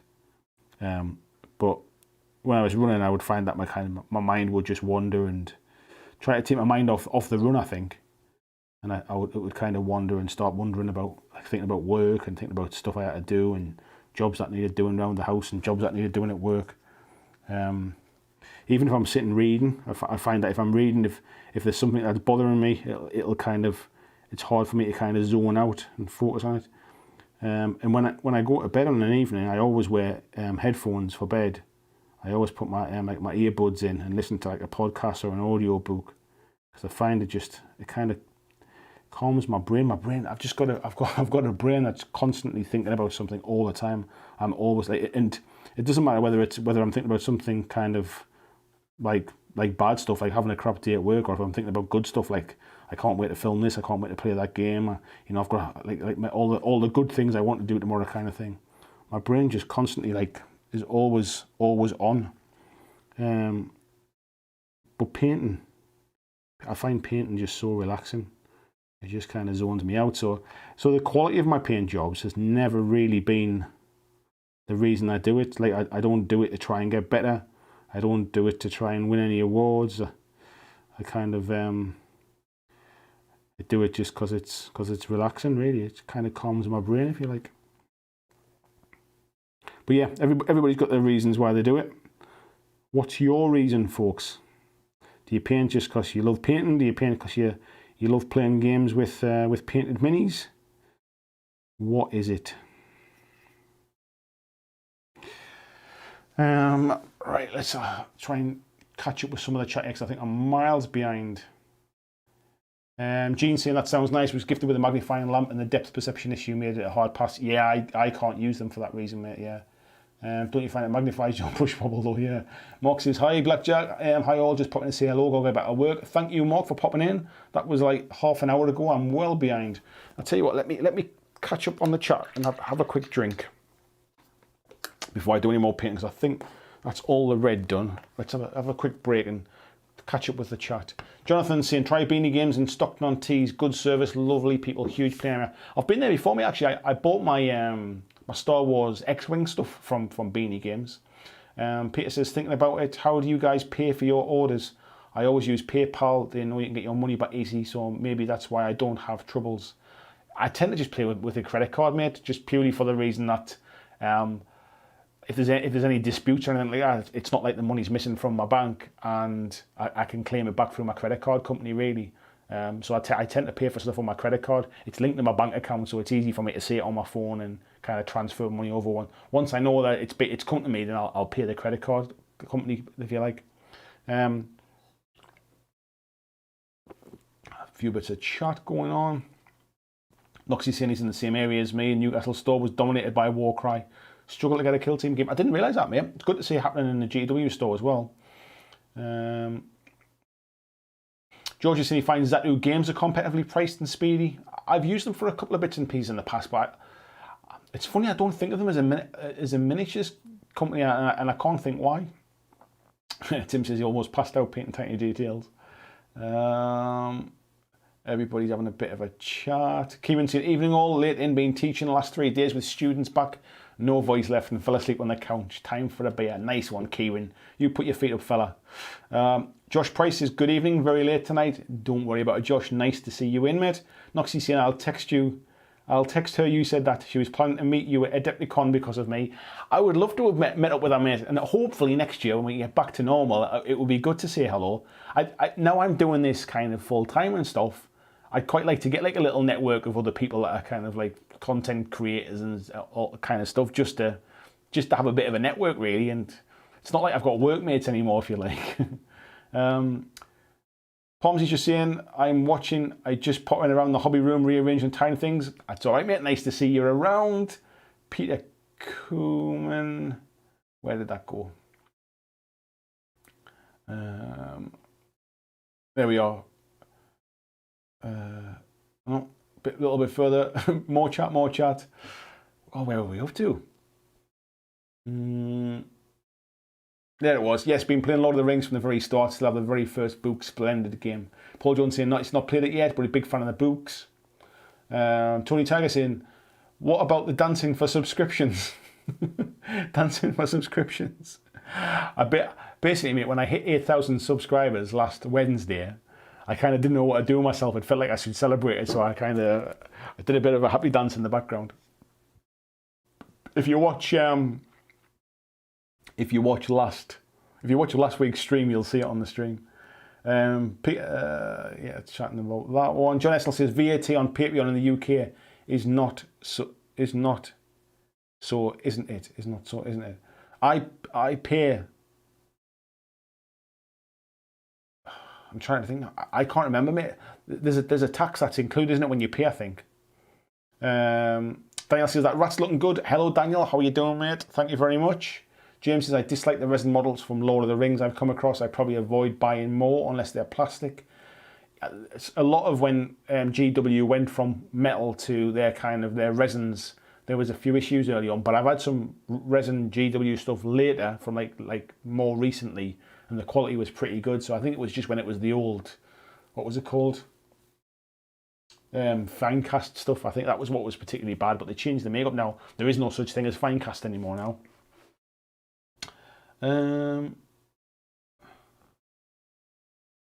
Paul Jones, not any resin models. Mike G says in his hacker voice, I'm in. Nice to see you, mate. Jim says we're going to get some L's, but they were a pain. Mike says the ants have been sprayed. Nice one, mate. That should be the end of those then. Aaron says, got a split, been fun. Good looking rat there, sir. Thank you, mate. Noxie says, I can't wait for lockdown to be over. Yeah, I can game. Meet a GW, meet Andy for a pint. Yeah, we were just sorting that out prior to this kicking off, weren't we, mate? Robert Zunk, nice to see you, mate. Says he made it, not painting minis though. Found a board in our shed, so making a game board outside. Nice, mate. Look forward to hearing about that. Peter Cooman says, I had 436 models painted this year. I'm a bit behind you in that case. Just a bit.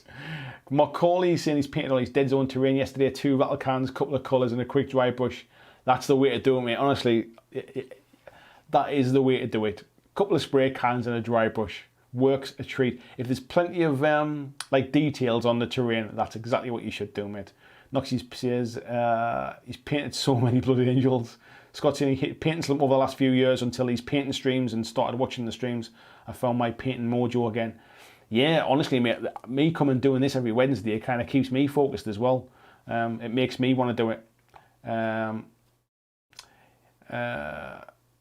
Peter says, I'll settle for one trade done at an okay level. That's the way, mate. I use Gillian. Okay, mate. Gillian then. Not sorry, he doesn't use Gillian. He use Gillian. That's it, mate. I remember it now. Like Gillian, like Galileo. Like, yeah. I don't know how I remember it. But Gillian. G. 6 in the head says, I'm not sure I'll be painting. I'm on the wine right now, but if I see it pop up, I'll be there. Gillian says, Mantic kits might not be bad if it's a dwarf. Trying to put together Night Stalkers with a crummy reference photo on the website was a nightmare. Yeah, I mean, Mantic sent me some of the Vanguard stuff early before it was available. Like I'm going back nearly a couple of years ago now, and I was trying to see reference photos to build it up and stuff. What I didn't realise is by the time it was available for everybody to buy, it was no better for them either, to be honest. Scott says, do you still play Wild West Exodus? If not, why did you stop? I never really played it, mate, to be honest. I got sent a starter set from War Cradle Studios, and I built all the bits up, and I did the review and the unboxing stuff. I was pretty impressed with it. And then I went and got a demo. They did like a demo day with that. I forget what they're called, but basically they're folks that go around and do demo games for the company. And actually, at that particular time, the rules were still in a bit of flux, really. They weren't quite settled down. They kept changing. So the rules that were in the book that I had weren't the latest rules anymore by the time I got it.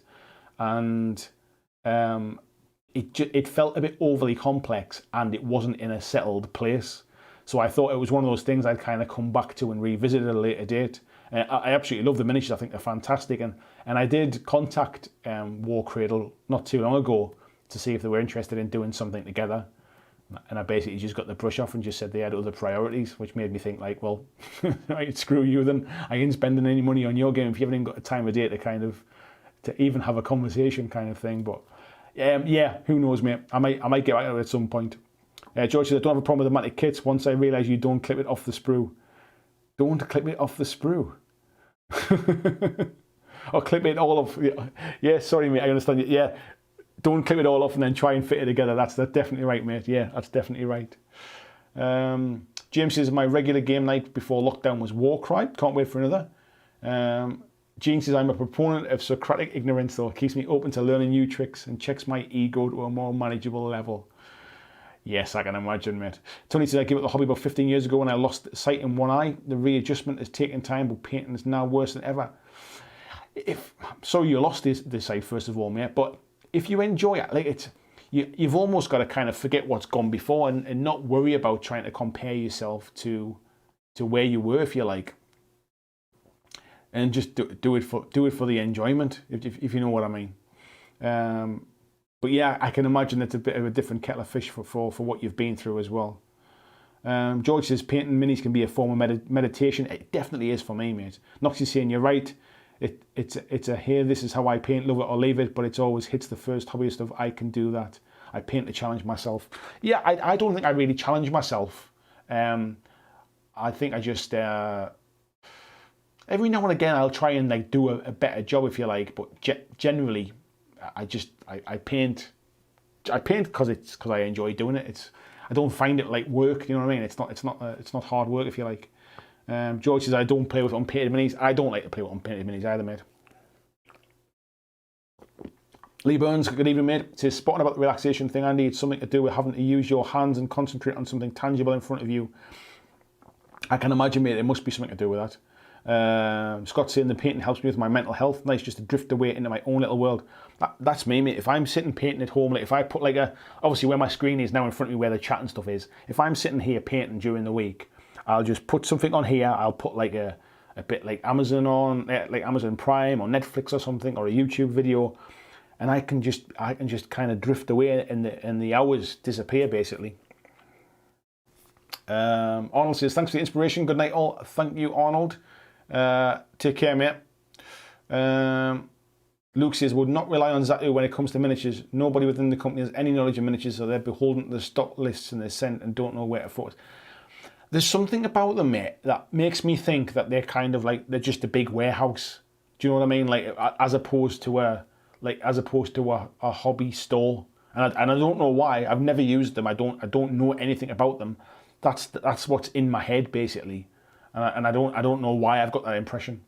Red Wells has got the starter set. You'll love the starter set, mate. The contents are fantastic, to be fair. Good evening as well, Anna. How are you doing, Red Rose Wargaming? Steve says, I'm off as I have work tomorrow. Nice chat and almost finished his Oak Wing Slasher. So productive evening. Nice work, mate. Adam saying, morning. I've got live chat back on my iPad. Nice one, Adam. How you doing? Excuse me. Gassy off the old Pepsi Max with cherry there. Nice to see you, Adam. How you doing, mate? Redwell says 3D printing some Dragon Crest for Code 1. Lovely. And VJ's in as well. 7 a.m. cheeky little sleep in. Nice fella. Nice. Luke said he used to work for them. I remember you saying that, mate. I don't know why I have that opinion about them. I don't even think I know anybody that's like ordered from them. So it's not like it's based upon like a story or anything like that. That's just the opinion I've got, and I don't know why. William Jones says my child is going blind in stages. You fight for the moment, every moment, one by one. 100% there, mate. Yeah, I'll definitely live for the moment. Luke said I set up and opened the board game cafe for them, but left shortly after to get work-life balance back in order. Yeah, unfortunately, mate. Some jobs will take over your life, won't they?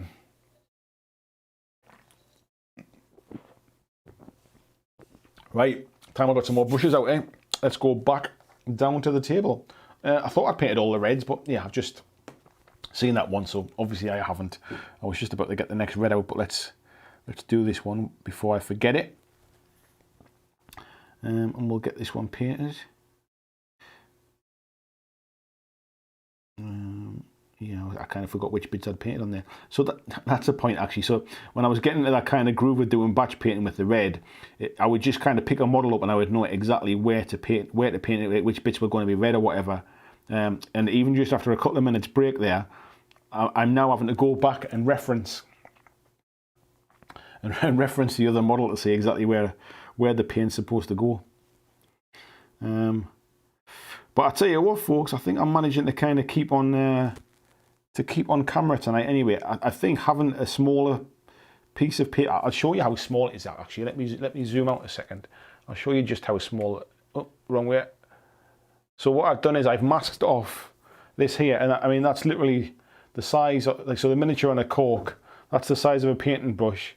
So it's a pretty small area, and then obviously all I'm doing is I'm just zooming down on the camera until all of that's out of shot. Let me just, and then basically I know as long as it's on top of the white paper, at least some of it will be in the shot. So yeah, that's how I'm managing tonight, folks. The things that you have to do.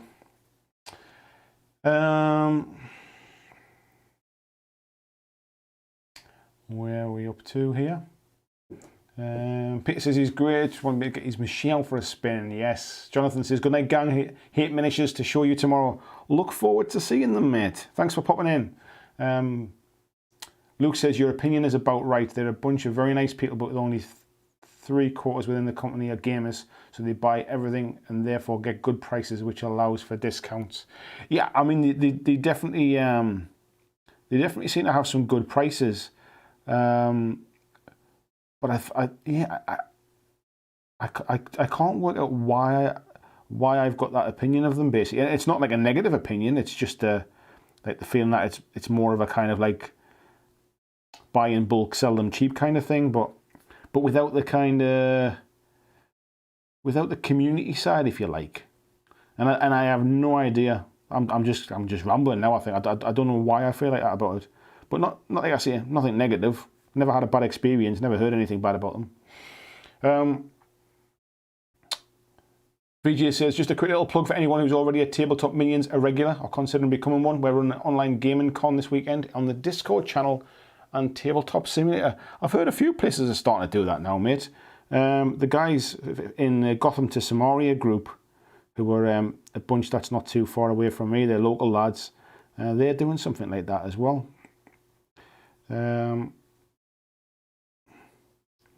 There's VJ coming in, pimping out other people's Patreons. Yeah.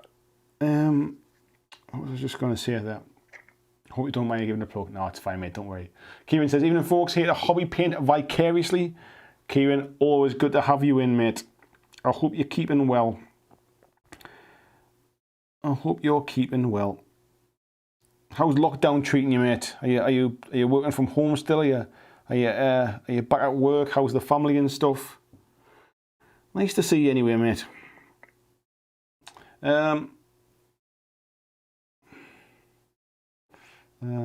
Up to Joy. Oh, Peter saying finish up this colour and I'm off to bed. Good night all. Thank you very much, Peter, for coming in. Mucho appreciated. Gene saying have a good one. Have to run a work day 4 then 3. Nice one. Noxie said this is my first painting stream by you and it's perfect. Thanks, mate. Yeah, they're just kind of chill, mate, aren't they? They're just kind of rambly, just chilled painting streams, really. There's no like kind of rhyme or reason to them. There's no specific topics. Last week we got on talking about like little cultural differences between different areas and kind of specific phrases from different areas and local delicacies and foods like black pudding and jelly deals and all this kind of stuff. We went off on a right old tangent last week. But yeah, they're always a good laugh. There's always a good bunch of folks in. I have no idea what this kind of helmet thing is. I was looking at it thinking I'd put the head on upside down, to be fair. So God knows what kind of helmet it's supposed to be. But it's stuck on and it's primed, so it's staying that way, even if it was on upside down. Try and get a bit of paint into the jacket there. I think that will ding dang do.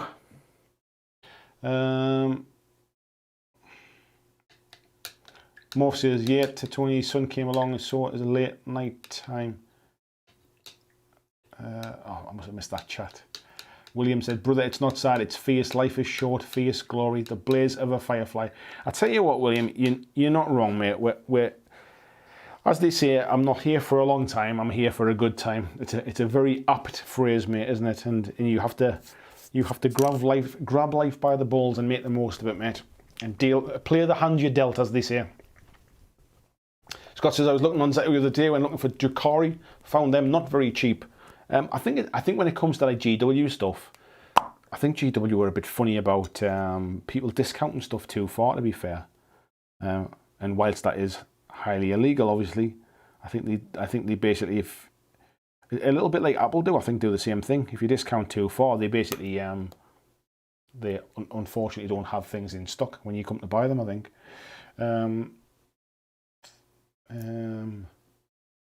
I think you just call me the pimp invader. I hope you go over to I hope you go over to Tabletop Minions and pimp my stuff out, mate. Then, tit for tat. Peacetime Peyton says hiya from Newcastle. Hello, Peacetime Peyton. Have we met before? Do we know each other? Nice to see you. Thanks for coming to the chat. Or thanks for coming to the stream, I should say. I think it's the first time we've spoken. Are you even in Newcastle in the UK? Are you in Newcastle? Are you Newcastle under Lyme in the UK? Are you Newcastle in Australia?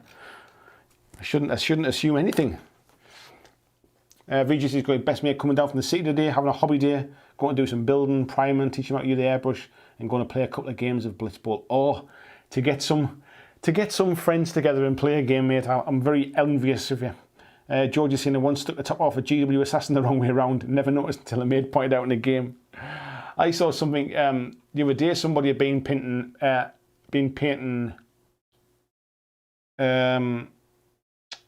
What was it? They'd been painting some Star Wars stuff, and it was like some I forget what vehicle it was, but it was some particular vehicle, and somebody was saying, "Oh, what do you think of it?"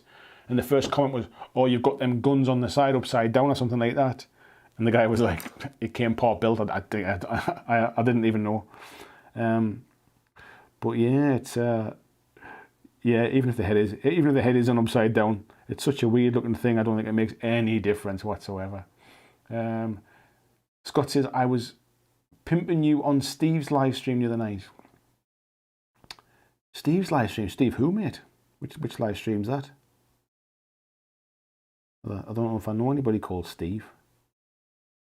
But thank you very much anyway, mate. I'm always funny, to be fair, about if I actually watch other people's live streams, I tend not to comment.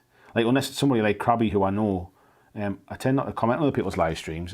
And this is not meant to sound like kind of like big-headed and stuff like that, but I don't want to kind of like kind of like crush it a little bit. You know what I mean? I don't want it to seem like I'm commenting just for other people to come and watch my stuff.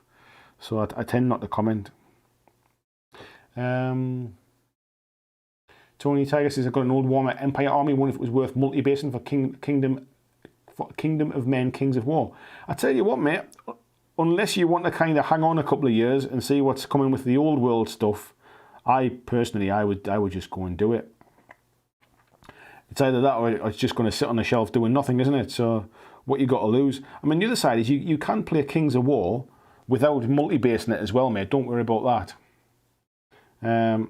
You don't have to multi-base them. It's just much easier for transporting stuff about and for moving them on the tabletop and things. So just do whatever you think, mate. Vijay says, mate, it's not on every other Sunday show if I don't mention your channel. To be honest, mate, I don't get to many of the every other Sunday shows because it's Sunday. It tends to be a day I tend to take off and spend some time with the family. So very rarely, it's only maybe if in the past if my wife's gone out with a little one somewhere or something like that, I've tuned in while I've been sitting painting or something. So I very rarely get in, mate. So thank you very much if you've been doing that. I really appreciate it. To be fair, folks, I mean, I've had basically my first month really of doing this full time now, and whilst I have had my little one at home as well, being off nursery and that, which hasn't made it particularly very easy. It's my first full month of like actually kind of putting the work in and trying to see what I can do. And I've had like, it's not been my best month ever on YouTube, but it's been my second best month by some way. And the reason it's not my best month is the best month I ever had was when I did that Warcry video that went absolutely nuts and did like 50,000 views or something like that. That was just purely a case of right place, right time. But like the rest of my stuff wasn't going crazy. I was kind of riding on a Warcry wave at that particular time. So yeah, that was a bit of a nuts month. But other than that, this has been a really great month or last month, sorry, was a really great month for views and watch time. Subscribers don't seem to be coming up as fast as I would like, but it's irrelevant really. But yeah, views are up, watch time's up, money's up as well. So I mean, ad revenue's down, but because I've been getting more views, I've got a little bit more kind of money coming in as well, and obviously things like donations and stuff all going through ad revenue. So if anybody donates on the stream, you'll see their names. Where is it? You'll see their names down here. All of that gets paid to me basically through the ad revenue from YouTube. So it basically helps to bump it up past the minimum fee. So it's not until you earn £60 worth of advertising or donations that they actually pay you. So if you're a relatively small channel, or you don't have kind of advertising switched on or anything like that, it can take forever to hit that £60 limit before it triggers a payment. So things like the donations and stuff like that really help to push that over the top, if you like. But yeah, I'm happy with how the first month's gone. My little boy went back to nursery this week, now that they've started to open again in the UK. So this is my first week of actually getting a taste of what it's going to be like going forward, of actually sort of getting up in the morning and doing a day's work without having to look after the little one. So my wife's been taking him to nursery in the morning, and I've been picking him up on an evening. And honestly, I'm feeling bags of motivation, loads of energy, just absolutely just cracking through it. So I'm loving life, as they say. But yeah, this is going to be my first full month of properly seeing how it could be, really. Getting ahead of the game with videos, starting to work on some of the things that I just never really had the time to do, like the longer terrain type videos and things, and battle report type things. But yeah, I'm excited. I'm excited, folks. Where's my drink gone? Got things scattered all over so I don't spill my drinks over.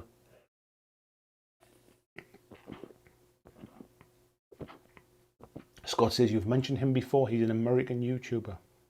Steve. I wonder who that is. The American guys I know is either Doug from 2 Plus Tough, Rob from Rob's Tabletop World. I can't think of a Steve, mate. I'm probably upsetting somebody now by offending someone by not mentioning them.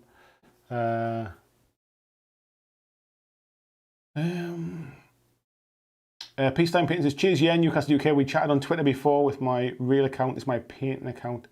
Ooh, with your real account. Oh, see, now I've got to try and guess who you are, mate. Do I get to know your real name then, or just so I know who I'm talking to? But thank you very much for coming in, mate. I really appreciate that.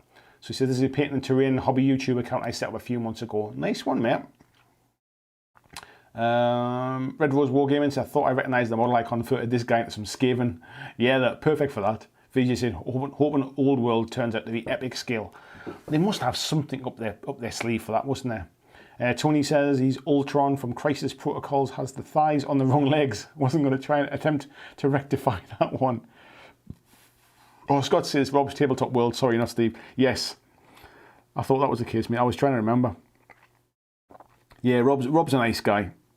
And it's nice. I mean, he's got a bigger channel than I have. And it was him that kind of contacted me to come and would I like to be on his channel for the live stream kind of thing. And it was it's nice that. It's nice when others kind of reach out and help out and stuff. So yeah, I was hugely appreciative of that. But yeah, I also have to apologise to my Patreons as well. Because of lockdown and because every day feels like the same day, I completely forgot we were coming up to the end of the month, and I didn't get last month's podcast recorded for the Patreons. So I owe you a podcast. So Palmsy was supposed to be recording with me, and the day we set up, I ended up having to call it off because I completely forgot about it, and I'd already arranged with my wife to have a bit of a night off, so I panned it. But we need to get together and get that recorded, and then obviously I'll have another one for you as well later in the month. So apologies, folks, it's coming. I just kind of got busy and forgot what the date was, if I'm honest. Not really an excuse, but the truth. Vijay says, well, EOSS every other Sunday. That's it. Works out okay for him. Becomes the every other thing Monday show. Midnight Sunday and Monday for me in Australia. Family's all in bed. That's cool, mate. I think it tends, if I remember off the top of my head, it tends to be kind of like 3 or 4 in the afternoon for me. So if my wife's been out with the little one or anything like that, that tends to be when I've managed to kind of catch it and stuff like that. But generally I'm kind of out with the little one or something like that, or we're kind of out playing in the garden or doing a bit of family stuff. Sunday afternoons. I do every now and again. I'll kind of put one on in the background, but I think it's one of those things where there's so much chat in those streams. It's quite hard to keep up with what's going on if you're not paying full attention. And the times I have been in there, I've tried to kind of like chat or have a conversation, but it just goes too fast, mate. To be fair, it's tough. I can only dream of the day that becomes a problem. James says, dinner's on the table. Later, y'all. See you, mate. How to take care. Enjoy your dinner. Thordelum, nice to see you as well. And he's saying, Steve, the Mountains Canadian. Yeah, I think he just got his names mixed up, mate. But he says, great to hear you feeling so positive and motivated, Andy. Went through a little dark patch recently, but feeling better now too. Started taking some St. John's wort on the recommendation of my doctor. I've heard of that before, mate, but I've got no idea what it is. But yeah, do you know what? I think the whole lockdown thing and stuff's like, I think it's getting the best of us, mate, as well. It's like there's obviously work's not great for people at the moment, especially yourself as well, mate. Like working in the entertainment industry, which is pretty much kind of on its knees at the minute. So I can imagine that kind of stuff just gets to everybody, mate. So yeah, don't worry about having a bit of a down day. Everybody's entitled to that, mate. The only reason that you should ever be we're kind of worried about it is when you're not doing something to try and make it better, mate. But yeah, you know where we all are. Don't ever feel like you're kind of stuck on your own, and that goes for anybody as well. Whether you're in the Patreon groups or whether you're just on Facebook, or you know. Sometimes it's just nice to have a rant or have a moan at somebody else that's not inside your 4 walls. Noxie says, no, mate, I feel the same. I say what I like, but I don't talk 9th edition because we don't know what it is. Yeah, Adam says, pretty sure most Forge for the backpacks are upside down till I realised. Peacetime Painting says, my Twitter is Producer John. I do know who you are now, mate. Yeah, I'm only like 75% offended. I do know who you are, mate. Thank you very much, John. Nice one. Is it? I'm not even going to try and say your surname, mate, because I get it completely wrong. But I think I know exactly who you are. Adam says, is the Palmsy podcast going to be about spray sticks and red painting handles? Do you know what it is? When I asked them to do it, it was before the spray stick and the red handled episode. So maybe.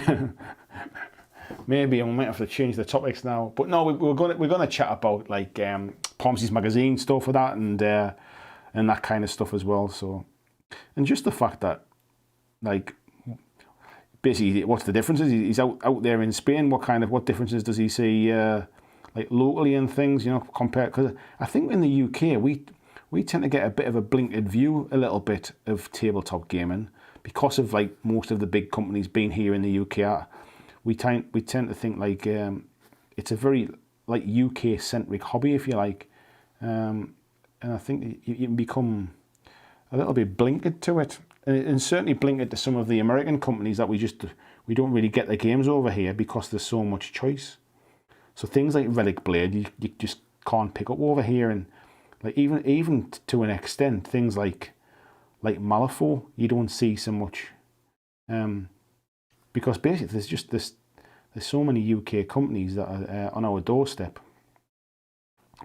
You tend to find people play a lot of those games. So yeah. He's offended. Yeah, I apologise, mate. Honestly, it's completely my fault. I haven't snubbed you to do the podcast with somebody else. I just didn't do it. I actually did have somebody set up to do the podcast before I asked Palmsy.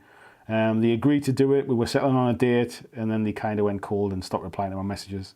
So I won't tell you who it was because it's not fair on them. But I'm sure they're very busy. It was just a shame because it was one I was looking forward to. Maybe another day. But yeah, so I need to do 2 now. One quickly, Palmsy. So you can either do yours quickly in the next few days, or we can do. I can try and do somebody else, and you can be June's podcast.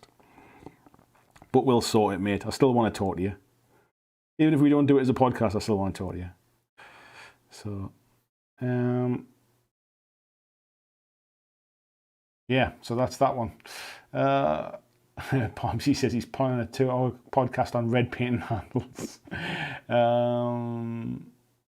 Adam says, I'm down. Peter says, a lot of nights of the White Wolf. I had 5 nights. Vijay says, since the Rona, the numbers have gone nuts. 750 last week, so the chatter stream can be a bit insane, but they tend to drop off in the back half of the show. Noxie said, my podcast with Annie was, here's why RoboCup 3 is awful. Do you know what it is, actually, Busey? Noxie, sorry. I actually do still want to, I want to kind of introduce some of that stuff into the podcast. Because actually, like, you know, we all have similar interests. We might, you know, we might all come together because of hobby and stuff, but we all like a bit of music and stuff. Like, we all like movies. We all like watch out like into geek comics and things and geek TV shows. So I kind of want to introduce a little bit of that really into the podcast as well. And because obviously everything I do is about tabletop stuff. It'd be nice to kind of introduce some other bits in that, because the podcast, because it's only for Patreons.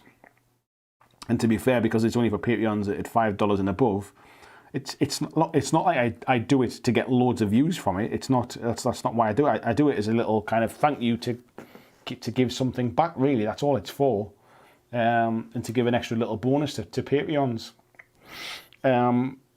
So it can be a little bit more flexible. So, folks, I was painting this on a stream a couple of weeks ago, wasn't I? And I didn't highlight up the reds. So we'll do that while I'm sitting chatting here now as well. Where are we at? Basically, thanks, mate. Appreciate the kind words. My hobby in the YouTube communities I've found through it have been super supportive, much needed source of positivity. Yeah, I tell you what, mate. If it hadn't been for me doing this, mate, I think I've been through some tough times and some dark places as well, mate, to be fair. Scott saying March of the Universe isn't going to be available in the UK. Yeah, I didn't think it was, mate. It said on the Kickstarter it wasn't. It didn't say on the Kickstarter it was coming to the UK. It mentioned all the countries that it was. VG says very interested in that game. Jason says, are you streaming from your phone? No, mate. I don't know. I've got like 2 cameras on the go. I don't know what give you the impression I'm streaming from my phone, mate. Noxie saying, I want to listen to Andy and Pomsy recording. I tell you what, mate, you'll get the edited version anyway. That's what you'll get to hear in the Patreon. Depending upon how long it goes on for, you might get the unedited version at some point as well. Because I can't imagine us managing to keep it down to kind of like half an hour.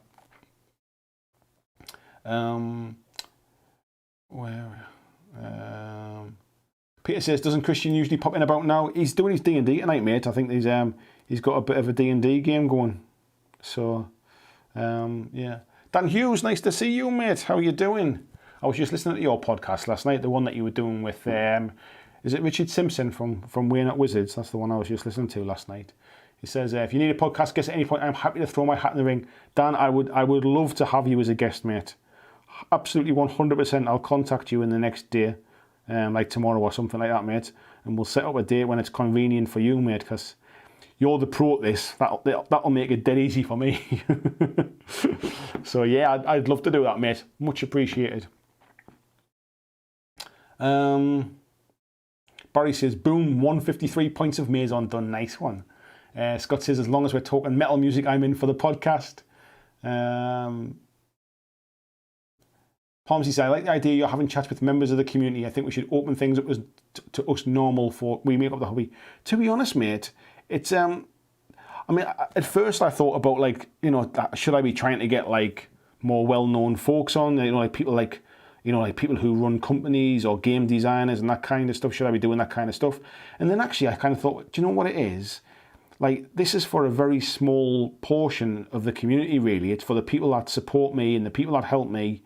And actually, what better than actually kind of to introduce each of those folks to the other folks that are in the group. You know, like, I think everybody gets to kind of chat online and stuff a little bit, but they don't necessarily get to know much about the other folks. So, yeah, it started with Christian, obviously, to get him on and be the first one, because it's... And actually, it was really, really cool, because I think people are nervous about kind of being interviewed and coming on a podcast, and it's not like that. All it is just having a chat. Having a chat, and I have like some few kind of bits of loose questions that I want to talk to people about, just to kind of to direct the conversation. But really, it goes where it goes. Let me just scroll back up a little bit. But yeah, definitely Dan. We'll definitely do that, mate. Christian says, hello, lovely people. Hope you're well and behaving yourselves. We're just talking about you, mate. Vijay says, I'm assuming is not any of that. Look, I have a mate in the US which was shipped me. Australia, I don't know where it is, mate. I can't remember. Adam says he's here right now. Barry says, Patreon outtakes reel. Yes, definitely, mate. That's the thing. It's like, because it's just for the Patreon folks, it's kind of like, you know, we can go a bit silly with some of those podcasts and do some strange things.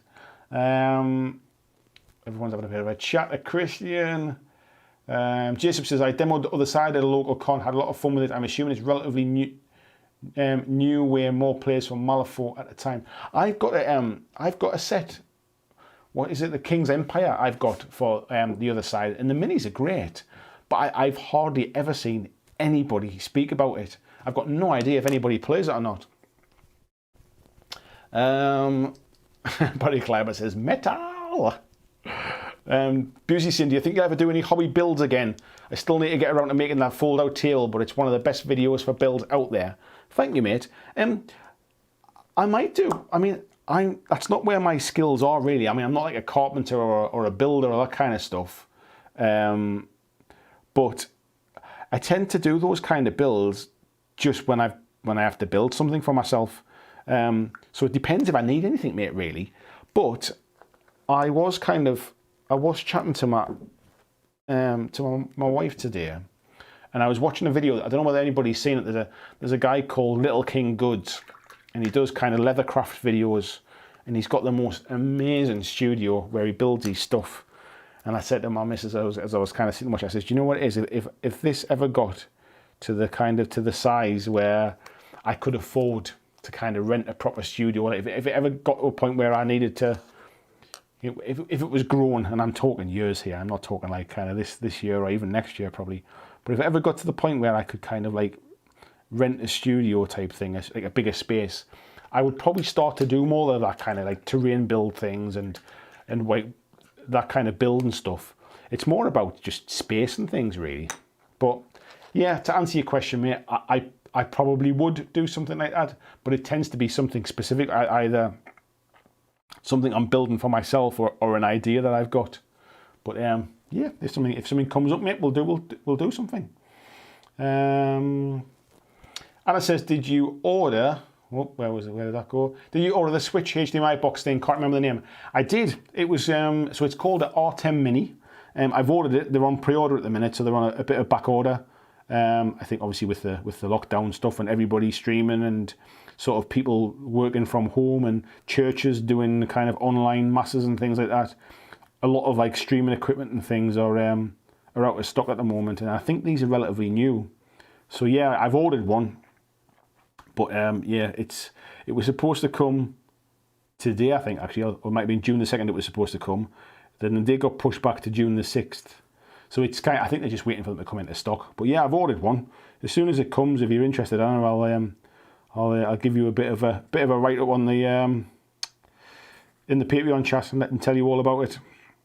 But yeah, my new camera come. So the camera straight ahead is my new camera that I'm using as well.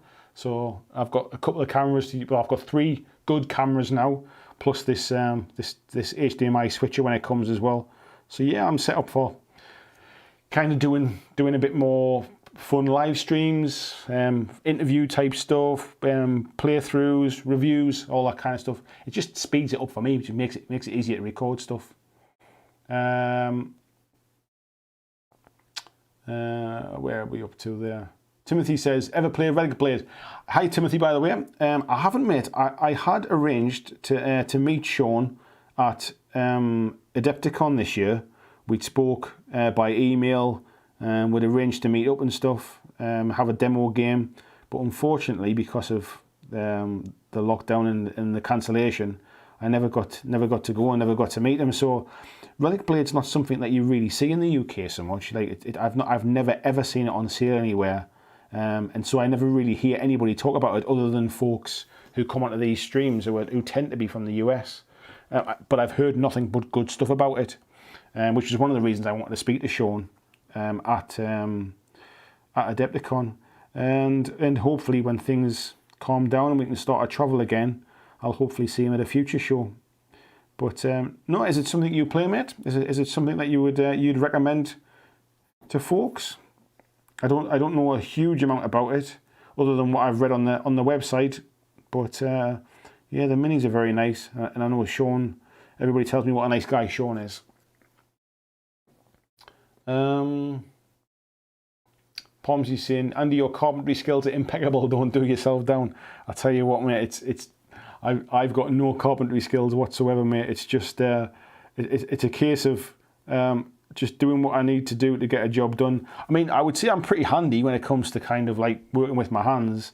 I served my apprenticeship as like a mechanical engineer, an electromechanical engineer. So I've got served my apprenticeship as like a electrical engineer, basically. I did 2 years as electromechanical engineering, and then I specialised in my final 2 years as an electrical engineer. But yeah, we used to, rebuilding pumps and motors and welding and milling and turning and all that kind of sort of handiwork stuff. So I know my way around kind of like tools and stuff like that. But yeah, I'd never done any woodwork before. I've done plumbing and all sorts of things, and I've done a bit of when I didn't have a lot of money when I got my first house, I did a lot of renovation stuff myself as well. So it's all just sort of learned by doing, really. So, but I've got really the things I've learned are more just through need, because I couldn't afford to pay somebody to do them for me, basically. So any woodworking skills I've got have all come from those days, really. Getting my first house and trying to repair loads of things that you do when you buy a cheap house, and there's always lots of things broken and that need fixing. That's where they've all come from. Anna says, wait, Christian isn't here. Did you know that you can support Andy by checking out his Teespring? Okay, you URL yourself, you lazy buggers. Thanks, Anna. You can be my new cheerleader. Thank you very much. Oh. How was work anyway? Haven't you been working, Anna? You've been working tonight. How was things? Obviously you're here, so I assume that you're nice and safe.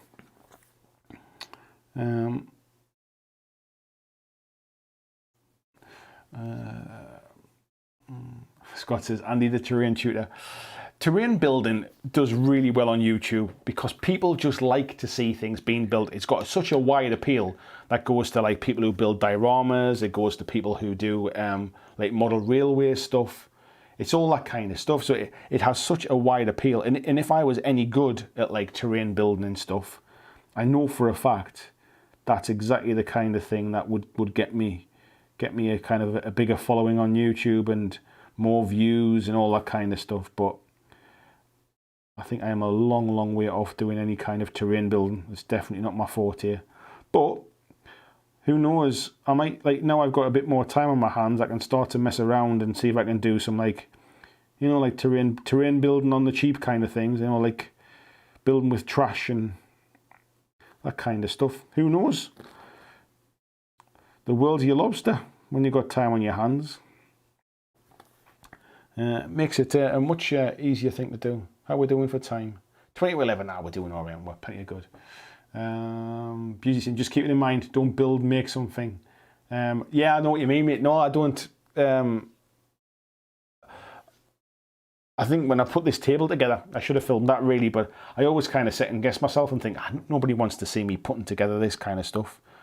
in hindsight, that's exactly what I should have done, basically, because actually it turned out way better. I think the problem was when I started to do it, I didn't really know how it was going to end up. I need to remember to film stuff when I'm doing stuff like that, because everything's potential content. I need to remember that kind of stuff. All right, let's. How am I doing here? I'm sure I've probably started to drift off the screen by now. Palm saying, I bet you got one of those leather tool belts. I haven't made actually, as it happens. I haven't. I have got an apron, not a leather apron, but just an apron that I wear sometimes when I'm painting. Just try and keep my clothes clean. But it's a cool one. It's a black one. It's not like Vin's Vintro, other one. That looks like I'm kind of going to do some woodworking. So now, folks, I'm just kind of putting a bit of this, is it Wild Rider Red? I think it is. Yeah, Wild Rider Red, which to be fair is pretty orange. And I'm just kind of picking up the high spots, really, just to give it a bit of a false highlight, really, a fake highlight. It just kind of draws the eye a little bit. Gives it a little bit of something for the eye to look at.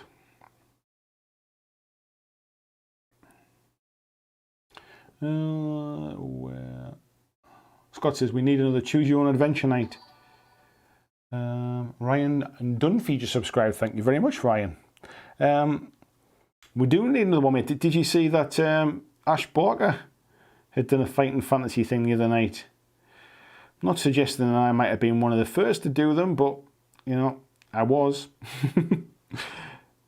Yeah, I think he did the Warlock of Firetop Mountain. I think he did it on a live stream, but he did it the old-fashioned way with pen and paper. He didn't do it with the app and stuff like that. The app's awesome, to be fair. Yeah, don't build, make something without doing a video, even if it's something small. It's all content. Yeah, exactly, mate. I just, like I say, when I built this table and stuff, that's exactly what I should have done. Mark was saying Andy's pretty handy. Is that a handy reference? Barry's Tony saying bye to George. Oh, George got to go work in the morning. See you later, mate. Take care. Timothy's saying Relic Blade's a blast. Simple and fun to learn, yet difficult to master. Hopefully you can get your demo in the near future. Yeah, I hope to, mate. I hope so. Tony's saying night to George. Barry says I've got to put and get a birthday card for his mum in Vegas. She'll be 82 on the 6th. Happy birthday, mum, Mrs. Kleiber. Adam says, did you say the world's your lobster or your oyster? I said the world's your lobster, mate. It's a so being from the UK, obviously, Only Fools and Horses is a bit of a TV show that was kind of like a comedy thing.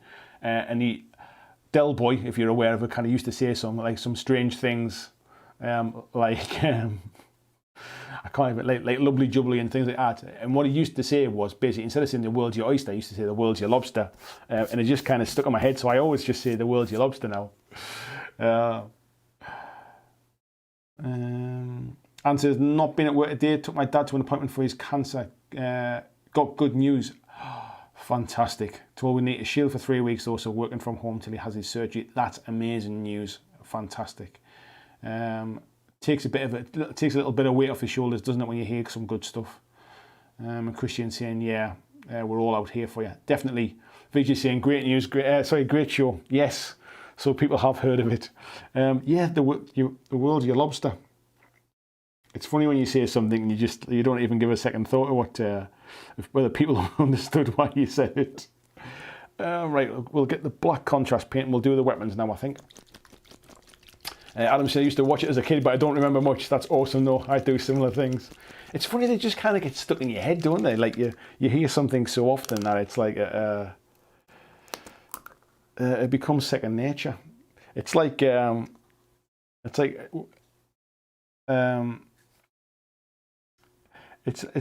from American Pie, so you know, like this one time at band camp type of thing. Whenever anybody like is telling one of those stories and they go, right, there was this one time, like I instantly just like interrupt them and go, at band camp, and it's just it's just childish. It's stupid really, but there's loads of things like that where I can't help myself. Like another thing, So the Jeremy Kyle Show was a show in the UK, which was essentially kind of like Jerry Springer, but obviously like a UK version of it. And there was an episode of it once, because obviously I used to watch it. There was an episode of it once where there was this woman who I can't remember. She was trying to make it out like she was kind of like she was more. She was trying to make out she was better than she was. To be fair, I think like to the audience, and I think she worked in like a cafe somewhere basically, but she was trying to like big herself up and saying that she like that wasn't her job basically, and she said she was something like head chef / on tills, and it really tickled me. Like it really tickled me at the time, and I kind of laughed. So whenever I hear anybody kind of like saying like trying to like put a fancy name around their job, like instead of being a cleaner, like they're a hygiene technician or something like that. Whenever I hear anybody say something like that now, I always just like instantly go like on / on tills on the end of it, and it's definitely a case of one of those like you had to be there because nobody else would understand it. There's, like my wife understands it instantly when I say it, and she'll kind of like burst out laughing. But it's just like one of those like little in jokes that you have. So she understands exactly when I say it, but like nobody else would understand what it was for. It definitely one of those you had to be there moments. And I guess the World's Your Lobster ends up being one of those, unless you know what I'm talking about. But I forget that I'm on a live stream and nobody bloody knows. So there you go. You have to just put up with it. VG says we've heard of it over here in Australia. Yeah, I'm not sure, mate. Whether you never know whether those things travel or not, mate.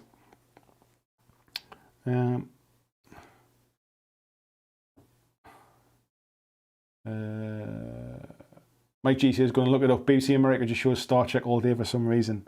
It was a BBC show to be fair, but it's like one of the most like well-known British comedies over the years. But it was like 70s and 80s, basically about these brothers who were basically market stall traders, always trying to sell some like dodgy stolen gear or kind of trying to make a quick buck, and it was always a case of like the quest to be rich, and they were always kind of pulling some fast scheme, and there was always that kind of like thing about this time next year we'll be millionaires, and it just had some absolutely amazing like writing, and it was just so funny and kind of heartwarming, I suppose, at times.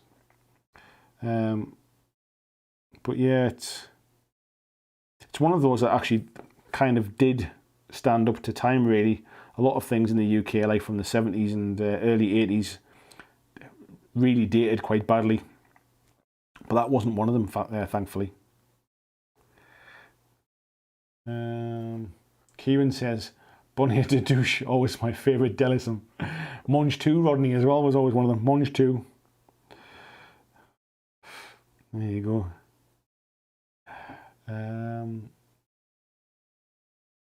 VJ says, okay, true hobby confessions time. Go for it, mate. I enjoy building far more than painting. VJ, you're an animal. I can't stand building. That's my true hobby confession. I literally sit with gritted teeth. Can't wait to finish building models when I'm building them. I absolutely hate building models. I do not enjoy it, not one bit. Paul says I can only listen to Roy Orbison's crying without singing crying because they're only filled in nonsense.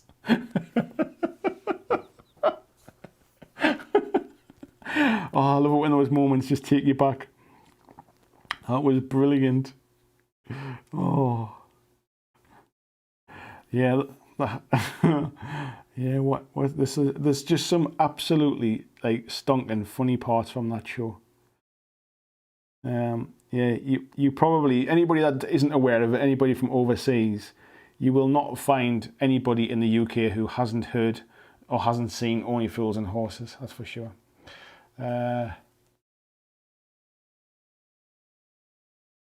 Peter says, I think more people know the lobster reference than you think, Dave. Yes. Vijay says, seems to be the opposite of most people I know. Yeah, I can't stand the building, mate. I honestly can't stand it. Anna says, my friend was a sandwich artist at Subway. Oh, there are so many kind of like job titles like that. I think this woman that was on the TV essentially like worked in like Asda Cafe or something like that. But yeah, she said she was like head chef / on tills, and well, for whatever reason, absolutely probably made me chuckle that day. Scott says, got Hacker Halftail and the Swarm Master built tonight, along with almost finished the Veer-Myn. Flying through it, mate. Thordlum saying the Young Ones as well. Yeah, the Young Ones was another one as well. I think I was probably a little bit kind of young when the Young Ones came out, or I certainly wasn't. I didn't watch it, so I didn't really watch it until kind of years later. And obviously still found it funny, but I think it was definitely like I wasn't like kind of one of the kids that watched it the first time around. One of the things I always remember watching when I was younger, and it was one of those things where when you were a kid at a time, there were certain things you watched on TV, and then everybody will be talking about it in the playground the next day, like certain shows and things, or things that were funny. And the thing that I remember watching that always seemed to be that kind of, you know, the thing that sort of generated the catchphrases and the things that people were always talking about was Vic and Bob's Big Night Out. And that might not have travelled overseas. It was a very acquired kind of a taste. But yeah, I just remember people just sort of just saying all of the catchphrases from Vic and Bob's Big Night Out. Like, you wouldn't let it lie, and being scared of chives and fond of spirit levels. All that kind of weird stuff. That means nothing to you if you haven't seen the show. I appreciate that. Let me just scroll back a little bit. BG says, sandwich artist, the one that's always given me a huge chuckle. Kieran says, that quiet episode, love it. Yes, for those that wonder what we're talking about, there was a person, I forget now the entire thing, but there was a person that was a really good singer, and they were kind of like trying to work out why this person hadn't made it big, and it was when they were singing the Roy Orbison song Crying, and they obviously had a really bad speech impediment, so when they got to that bit they were singing Crying. Oh. VJ says, I think it's because it's either right or wrong. It's not like painting where everything's subjective and it takes a long time to get it good. Building, you just follow the instructions. Unless you've got Mantic stuff made, then there are no instructions. Then it's just as creative as painting is, and there's no right or wrong way to do it. That's why you end up with heads on upside down. John Francis, my favourite Only Fools memory was Trigger talking about his brush. Oh yes. I've had the same brush for 30 years. It's had 10 new handles and 6 new heads. Something like that. Mike G says, right, and the mould lines and gap filling. Good stuff. Yes. Christian says, my friend Richard wrote a published book for Only Fools and Horses called God Bless Hooky Street. Oh, I'd like to read that at some point. I bet that's good. Scott says, when he fell through the bar hatch of the barman, or the Batman and Robin episode when it made their millions were the best. There's just so many. It's kind of hard to kind of keep up with them, really. Mark was saying, did you read the latest updates about 40k? Thoughts? Yes, I did, mate. 2 seconds.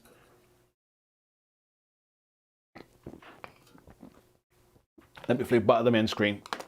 So, thoughts. Even more interested, mate. I'm really looking forward to it. So they announced today, essentially, how many command points you'll be getting at different point sizes. They stated 500 points, 1,000 points, and 2,000 points.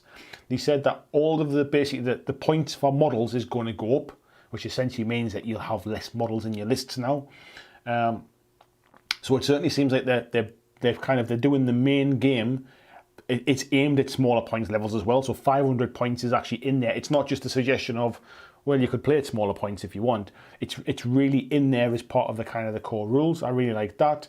I like the fact that they seem to have taken like their missions now are at all points levels as well, and there's like a secondary objectives in there as well, which is kind of something they do. Excuse me.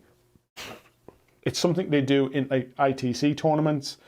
So I think this new tournament guy who they've got on from Nova Open, they seem to be uniting the kind of like the matched play kind of thing, because I think what happens is there's loads of different rules, and depending upon who you play or which tournament you play, and the rules kind of change a little bit.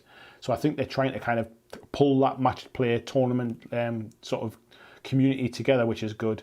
But I really like the sound of it, mate. I'll be perfectly honest. I can't decide whether the box set is a day one purchase for me. It probably will be, but I certainly want to get my hands on the book. That's for sure. So yeah, I'm call me kind of very interested, mate. Scott says, can't beat Blackadder or Vedas in Pet. Or Vedas in Pet's got a kind of special place in my heart with all the Geordies in it, I think. Kiwi said all those new heads and handles.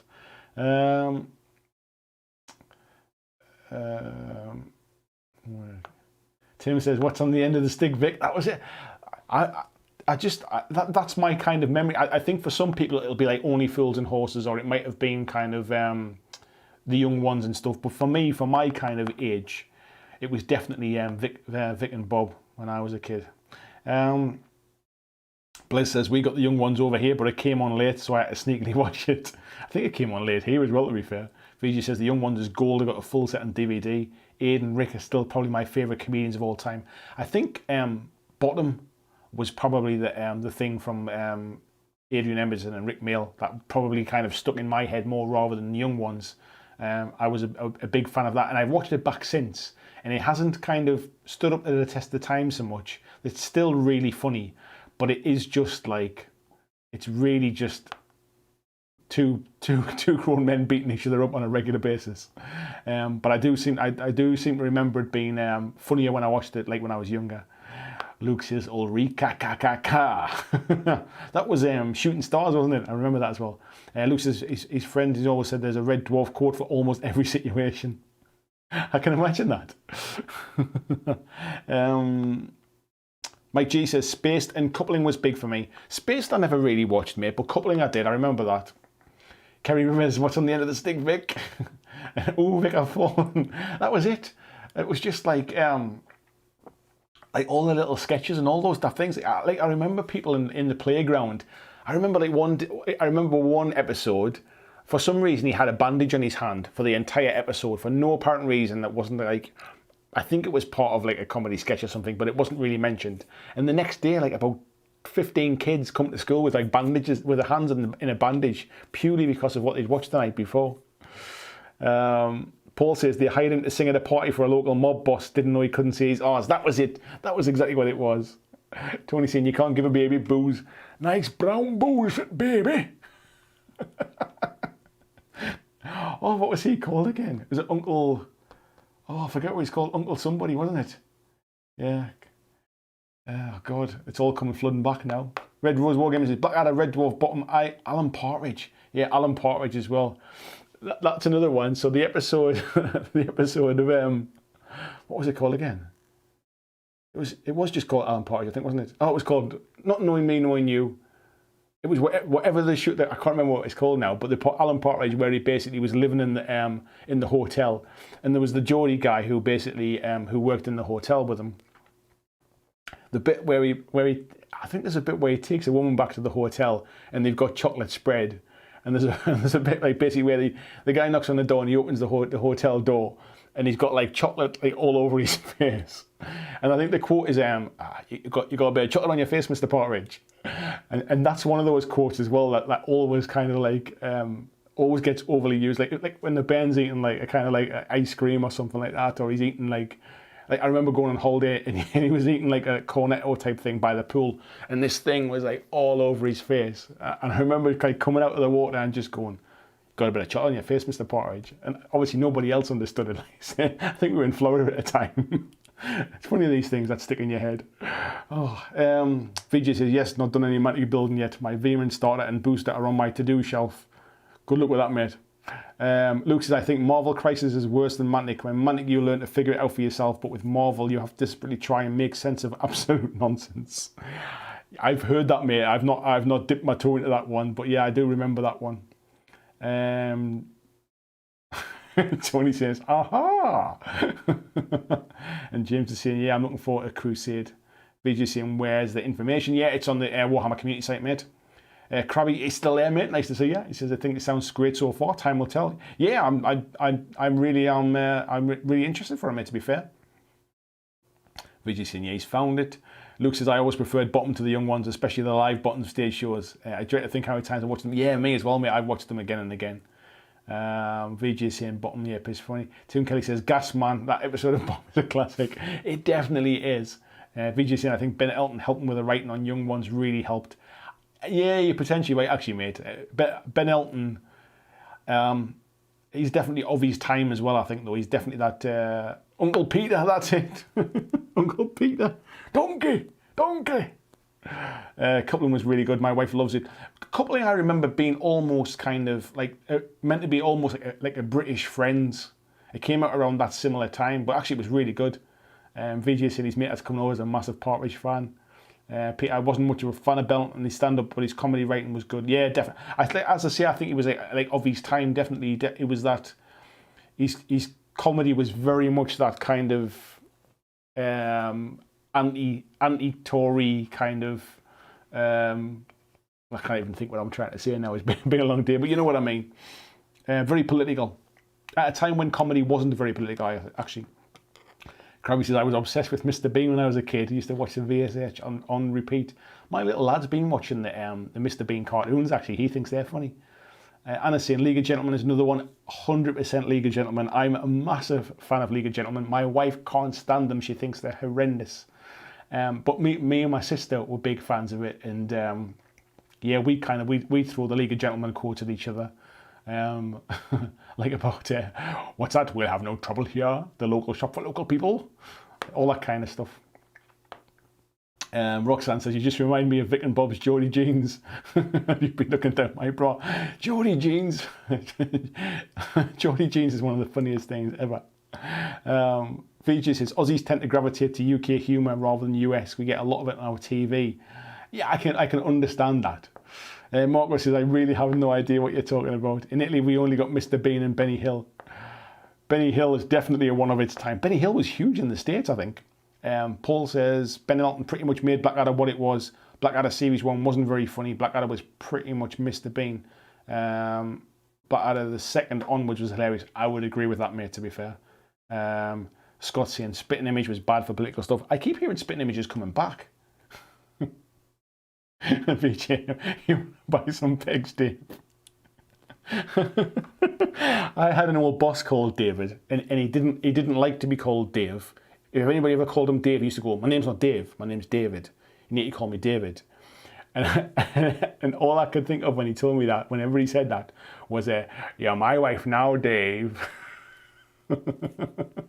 Dave, you're my wife now.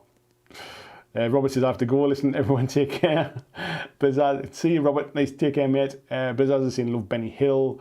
And John Francis, I'm old to remember the goodies in Monty Python. I remember the goodies in Monty Python, to be fair. What I was telling my wife about the goodies the other day because the little one had been watching Banana Man on the cartoons on TV. And it was the goodies that did all the voices for Banana Man. Scott says the early Blackadder was filmed just up the road from us. They used Annie Castle. I didn't know that, mate. I didn't know that. Right. Let's see how things are going.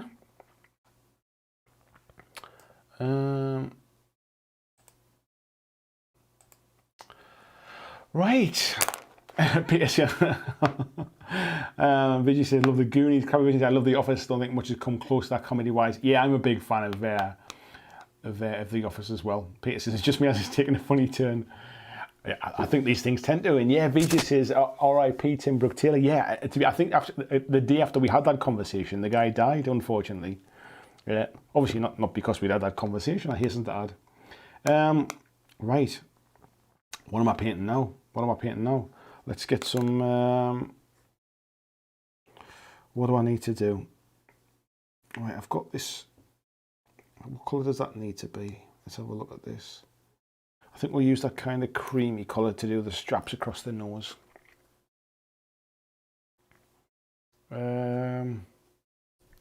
Christian says, do I owe you a tenner? Is that for keeping this in the screen, mate? For keeping that on?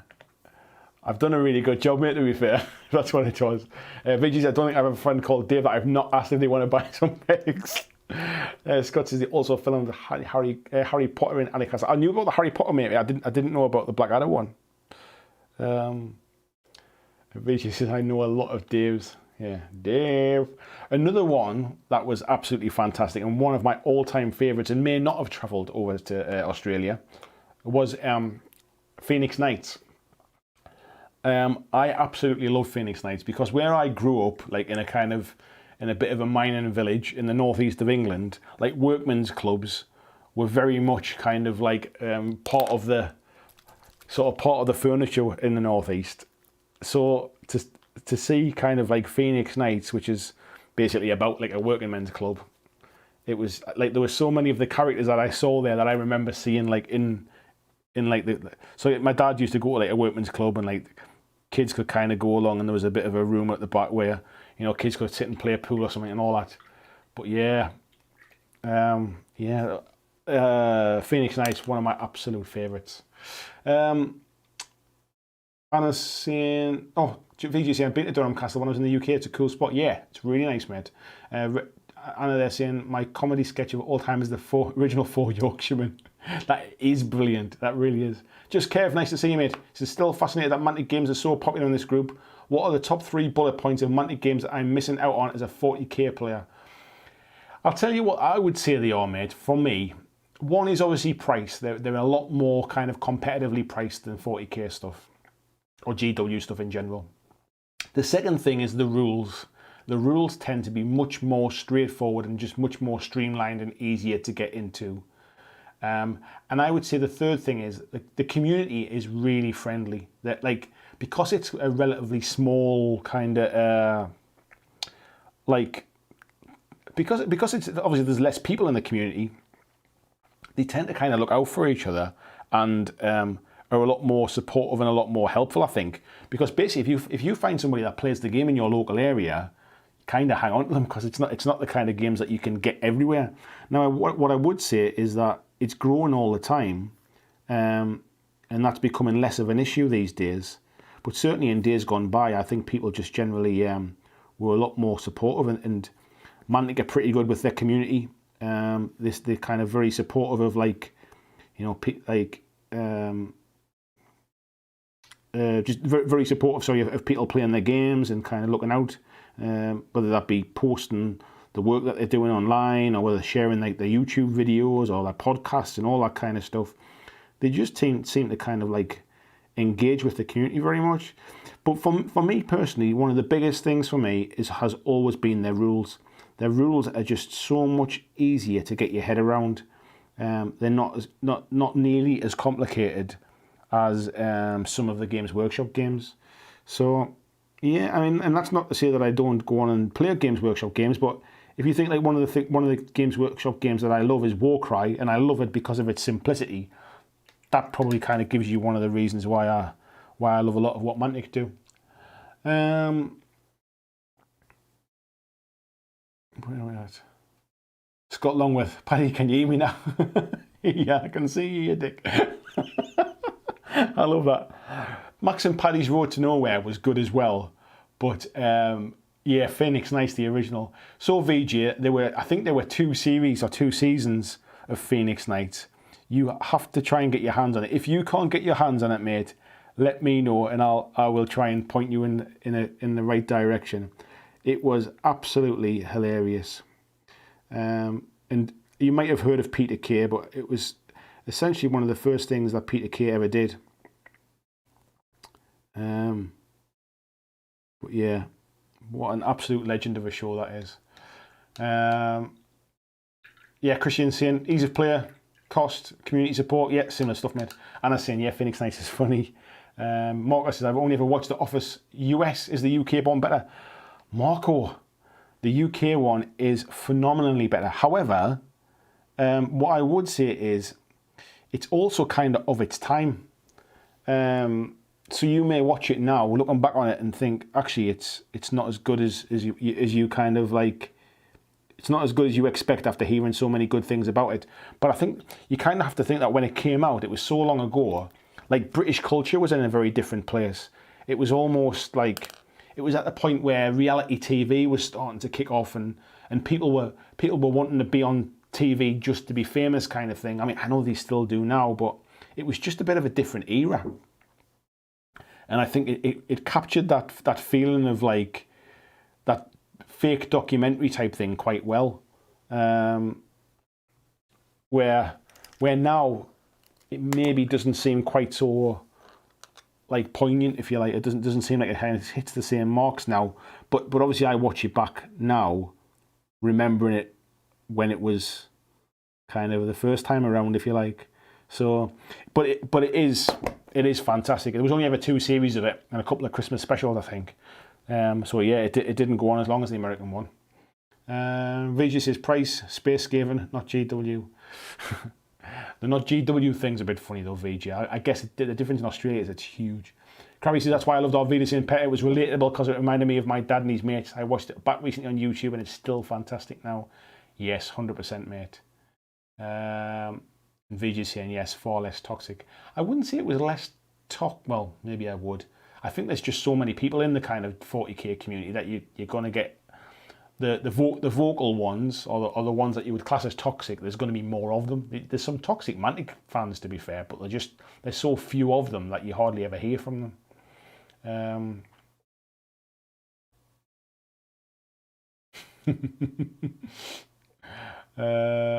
Where are we at now? Mark was saying 3 opposing versions in a row.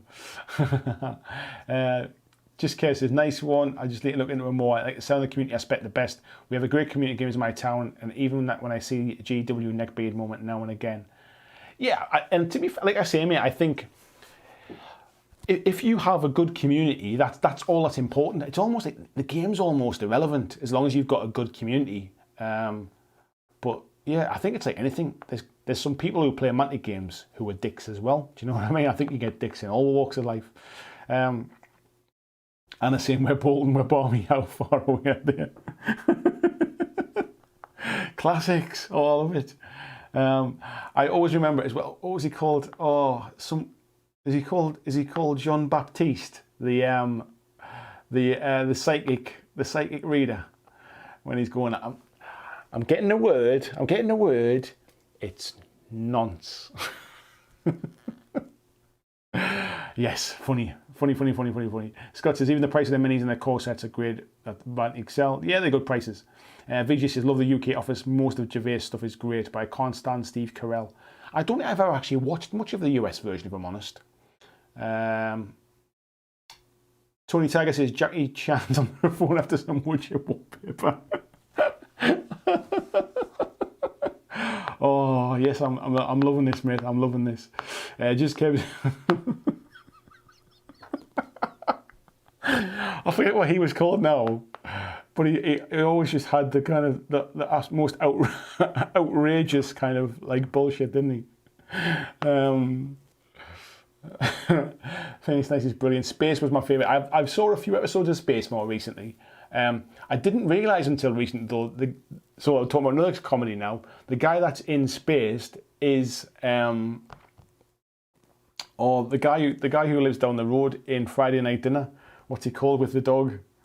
I forgot his name now. But yeah, you know, Jim. Not Jim. Is it? Yeah, it is Jim, isn't it? Yeah, Jim with the dog. He was in Space, but looks really different in it. Paul says Phoenix Nights wasn't the original. It was a spin-off of a previous series called that Peter Kay thing. In the original, it was called the Neptune Club. Yeah, it was. What I mean, I think it was like the first kind of full series thing he did, like before he did Car Share and all that kind of stuff, and all of the later stuff he did. But yeah, the Peter Kay thing was like a sketch show thing, wasn't it? Peter says, I thought that I was more similar to other US sitcoms where the UK office stands out. I think the UK one was. It was definitely of its time, I think, as well. I don't know what it would feel like watching it now, never seen it before. Paul saying, I also highly recommend Afterlife on Netflix. Afterlife is absolutely unbelievable. I loved the first series and I was a bit worried about the second one. I was thinking, I don't really think it needs a second series, but I'm glad they did, to be fair. Scott says, I don't think you can beat Shameless. I've never seen Shameless. And VG saying The Mighty Boosh. That's kind of really weird comedy, that as well. Peter saying, anyone else remember Raised by Wolves? I don't think I've heard of that, mate. VJ saying, when I say not GW, I don't mean that in a nasty way. No, I know what you mean, mate. I know what you mean. Mark says, now kids want to be famous on YouTube. Clinton Baptiste, that's the one. It was Clinton Baptiste. I knew it was something Baptiste. I couldn't remember what it was. Sammy the Snake. Kenny Senior. That's what the guy was called, wasn't he? The big liar. Scott says, Max and Paddy Road to Nowhere was hilarious as well. Being a spin-off from Phoenix Nights. Yeah, I've got a signed copy of Max and Paddy on DVD. I absolutely love it. VG saying, haven't seen season 2. Afterlife, you have to see it. It is awesome. Tony Tiger says, guess who's in the next caravan? Only Mr. Robert De Niro. Hammered him a swing ball. Oh, I have to go and watch this again. Yeah, Tim Kelly. I'm getting the word. Nonce. Oh, it was just such a good character. I also remember seeing the one where they're doing, I think it might have been at the end of the series as well, where they're doing the big kind of like variety show thing, and that Kenny Senior comes on dressed as Britney Spears. And somebody goes, where did you get that costume from? That wasn't in the dress-up box. Krabby says, bit of left field, Dad's Army is timeless. Dad's Army definitely is timeless, mate, you're right. And VG says, God, I've not seen Dad's Army since the 80s. I forgot, this was a painting stream, wasn't it? I was meant to be actually putting some paint on this stuff here. Yes, some absolute classics coming out tonight, folks. That's what I love about these live streams. They're always a bit random. They're always a bit left field. But they're purely just meant to be there, just to kind of like, just to pass the time. I'm sure some people do watch them back later, but yeah, these are community videos. These are the ones to get everybody together and have a natter. So thank you, folks. You've made it a great night. Let me just get those bits.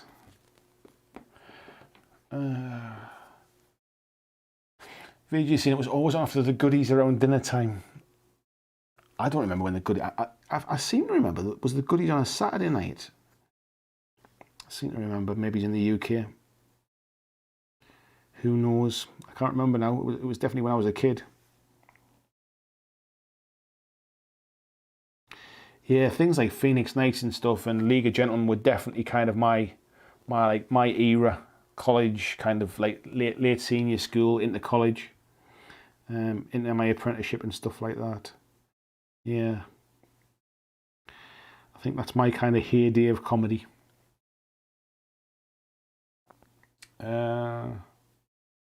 What says, good night guys, Forge Fathers play against Forces and Pathfinders fully assembled. I work on more lines and drill barrels tomorrow. I'm on a bit of high on glue now. Sleep well.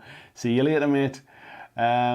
Yes, for 6:30. Don't forget, folks, if you're available at 6:30 UK time tomorrow night, please come and watch the premiere of my Code 1 review. Trying something different just to try and see how if we can get the community together to kind of have a chat while we watch those videos as well. Because if that works, I'll kind of do that more often when I've got a video going, one that's like not a live video, if you like. It'd be quite a fun way to kind of build up a bit of interest. Do something a bit different to what other channels do. Scott's saying hello as well. Oh God, yeah. Crowley saying it's so funny. I was watching the other day. It was weirdly relevant. Anna said I had a friend in CID who used to ring other colleagues pretending he was Mixu Patterline from the Bolton Coroner's office.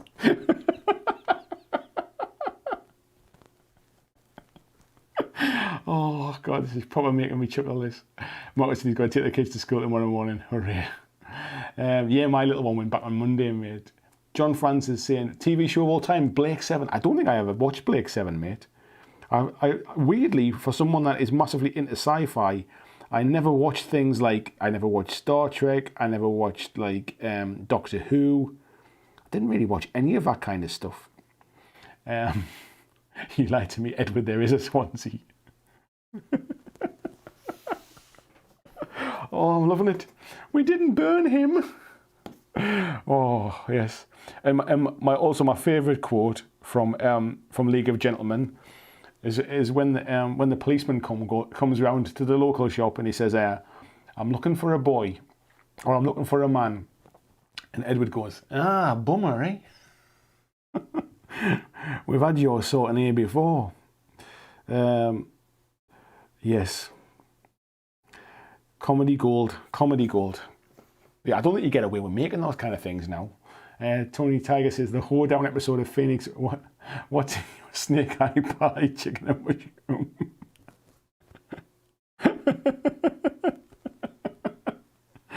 Oh, I'm going to have to go back and watch that series now. I'm going to have to find that and watch that while I'm doing a bit of painting next time. I absolutely love Phoenix Nights. Oh, there's just so many good episodes in that.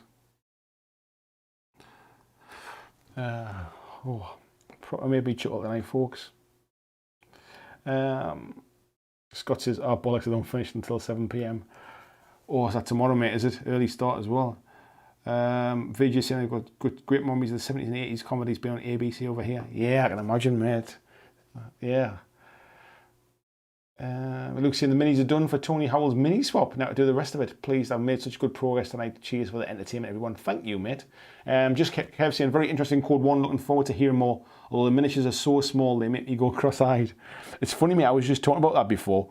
Like talking about how you almost kind of forget the scale of you almost forget the scale of minis by Games Workshop until you paint something else. So after painting kind of like Space Marines for a while, you realise just how big they are. I did that when I was painting Stormcast things a while ago. You kind of forget just how big they are in comparison. Right.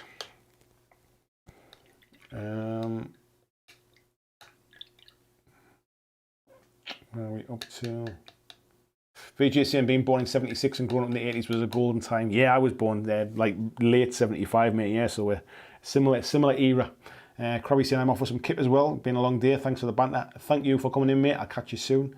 Tony's chatting there as well.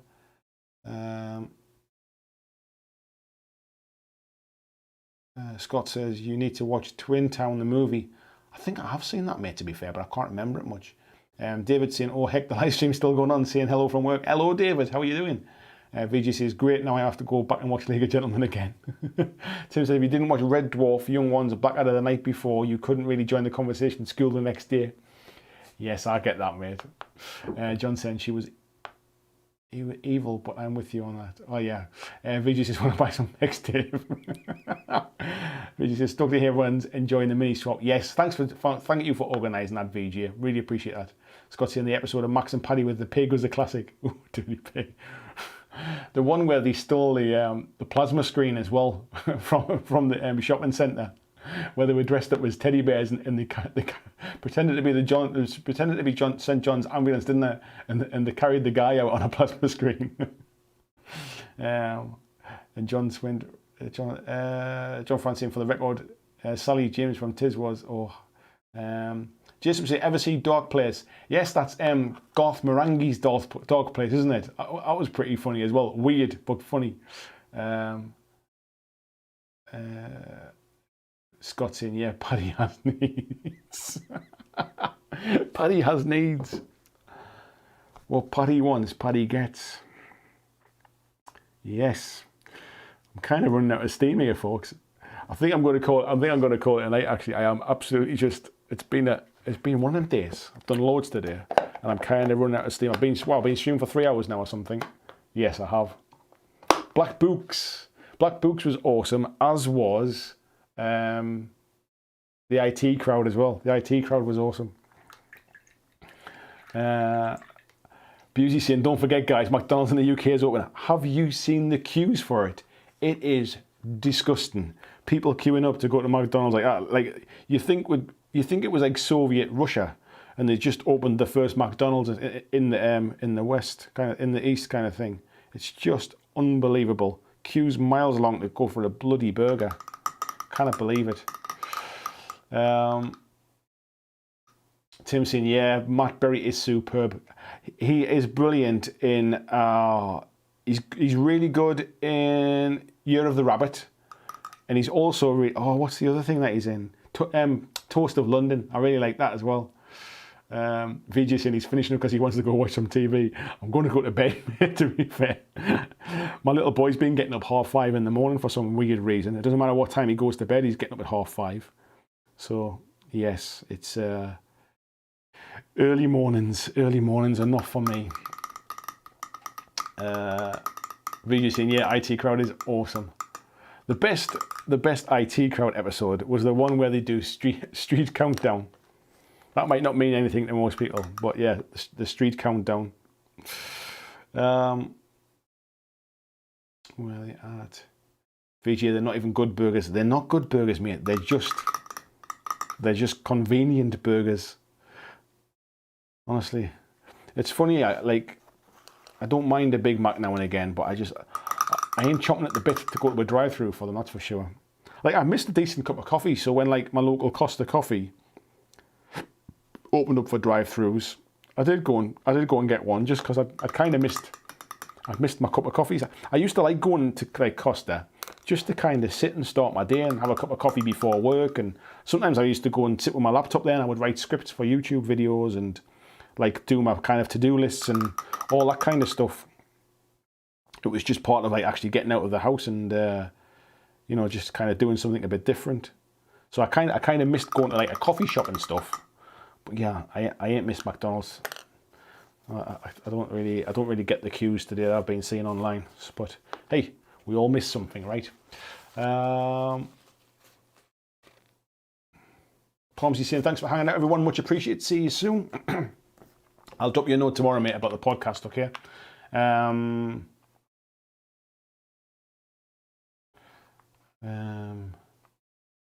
Scott, I'm going to watch Beavis and Butthead again. Christian saying, thanks, Andy. Night all, take care. See you later, mate. Thank you. Vijay saying, yes, street countdown, great. Beavis says, saw on the news today, was shocked at the queues. It's unbelievable, isn't it? Palmsy saying, they're good burgers. That's why they call them Crack Donalds. Kieran says, night, folks, take it easy. Off to look up more Phoenix Nights clips. Yes. David says, haven't had a McDonald's burger since 98. Yeah, you're the wise one, mate. Don't worry about that. Tony saying, Matt Berry is in What We Do in the Shadows. Yeah, I'll have to watch that. I've heard about that, but I've not seen it. VJ says, McDonald's is food in a hurry, but with my diet, if I'm spending the calories on a burger, I want it to be awesome. Tell me about it. Robert says, wow, I'm late. Got carried away building my death guard. Evening peace. We're just wrapping up, mate, so I apologise. And Scott saying, night all. So, folks, thank you very much to everybody that's come in tonight, kept me company, brought back the memories of my childhood comedy. And yes, please, if you do get the chance, check out, if you look on my YouTube channel now after this, if you go like to my home page, you'll see there's a video which is premiering tomorrow. If you click on the reminder button, it'll send you a reminder as well. So yeah, I would love to have some of you in the chat. It's going to be like basically when the video goes live tomorrow, as it plays, we all get to kind of chat in the stream like this. If you come in a little bit early, I think the live chat opens as well. It opens early, so we can all have a little bit of a chat like this in the chat while the video is playing. You can ask me any questions or opinions or anything like that. So I will see you all tomorrow in the live chat for the Code 1 review premiere. So see you all tomorrow. Thank you very much. Thanks for watching my video. I hope that you really enjoyed it. And if you did, why not consider clicking on the suggested video below to see more of the work that I've done. If you'd like to support the long-term sustainability of this channel, why not consider checking out my Patreon, where you can pledge and support from as little as $2 a month. And there is lots of different tiers and bonuses, which will give you access to a private Discord server. It will give you free t-shirts, free mugs, a podcast every month, and a number of other things, including getting your name at the end of every video, like these awesome folks who already support me now.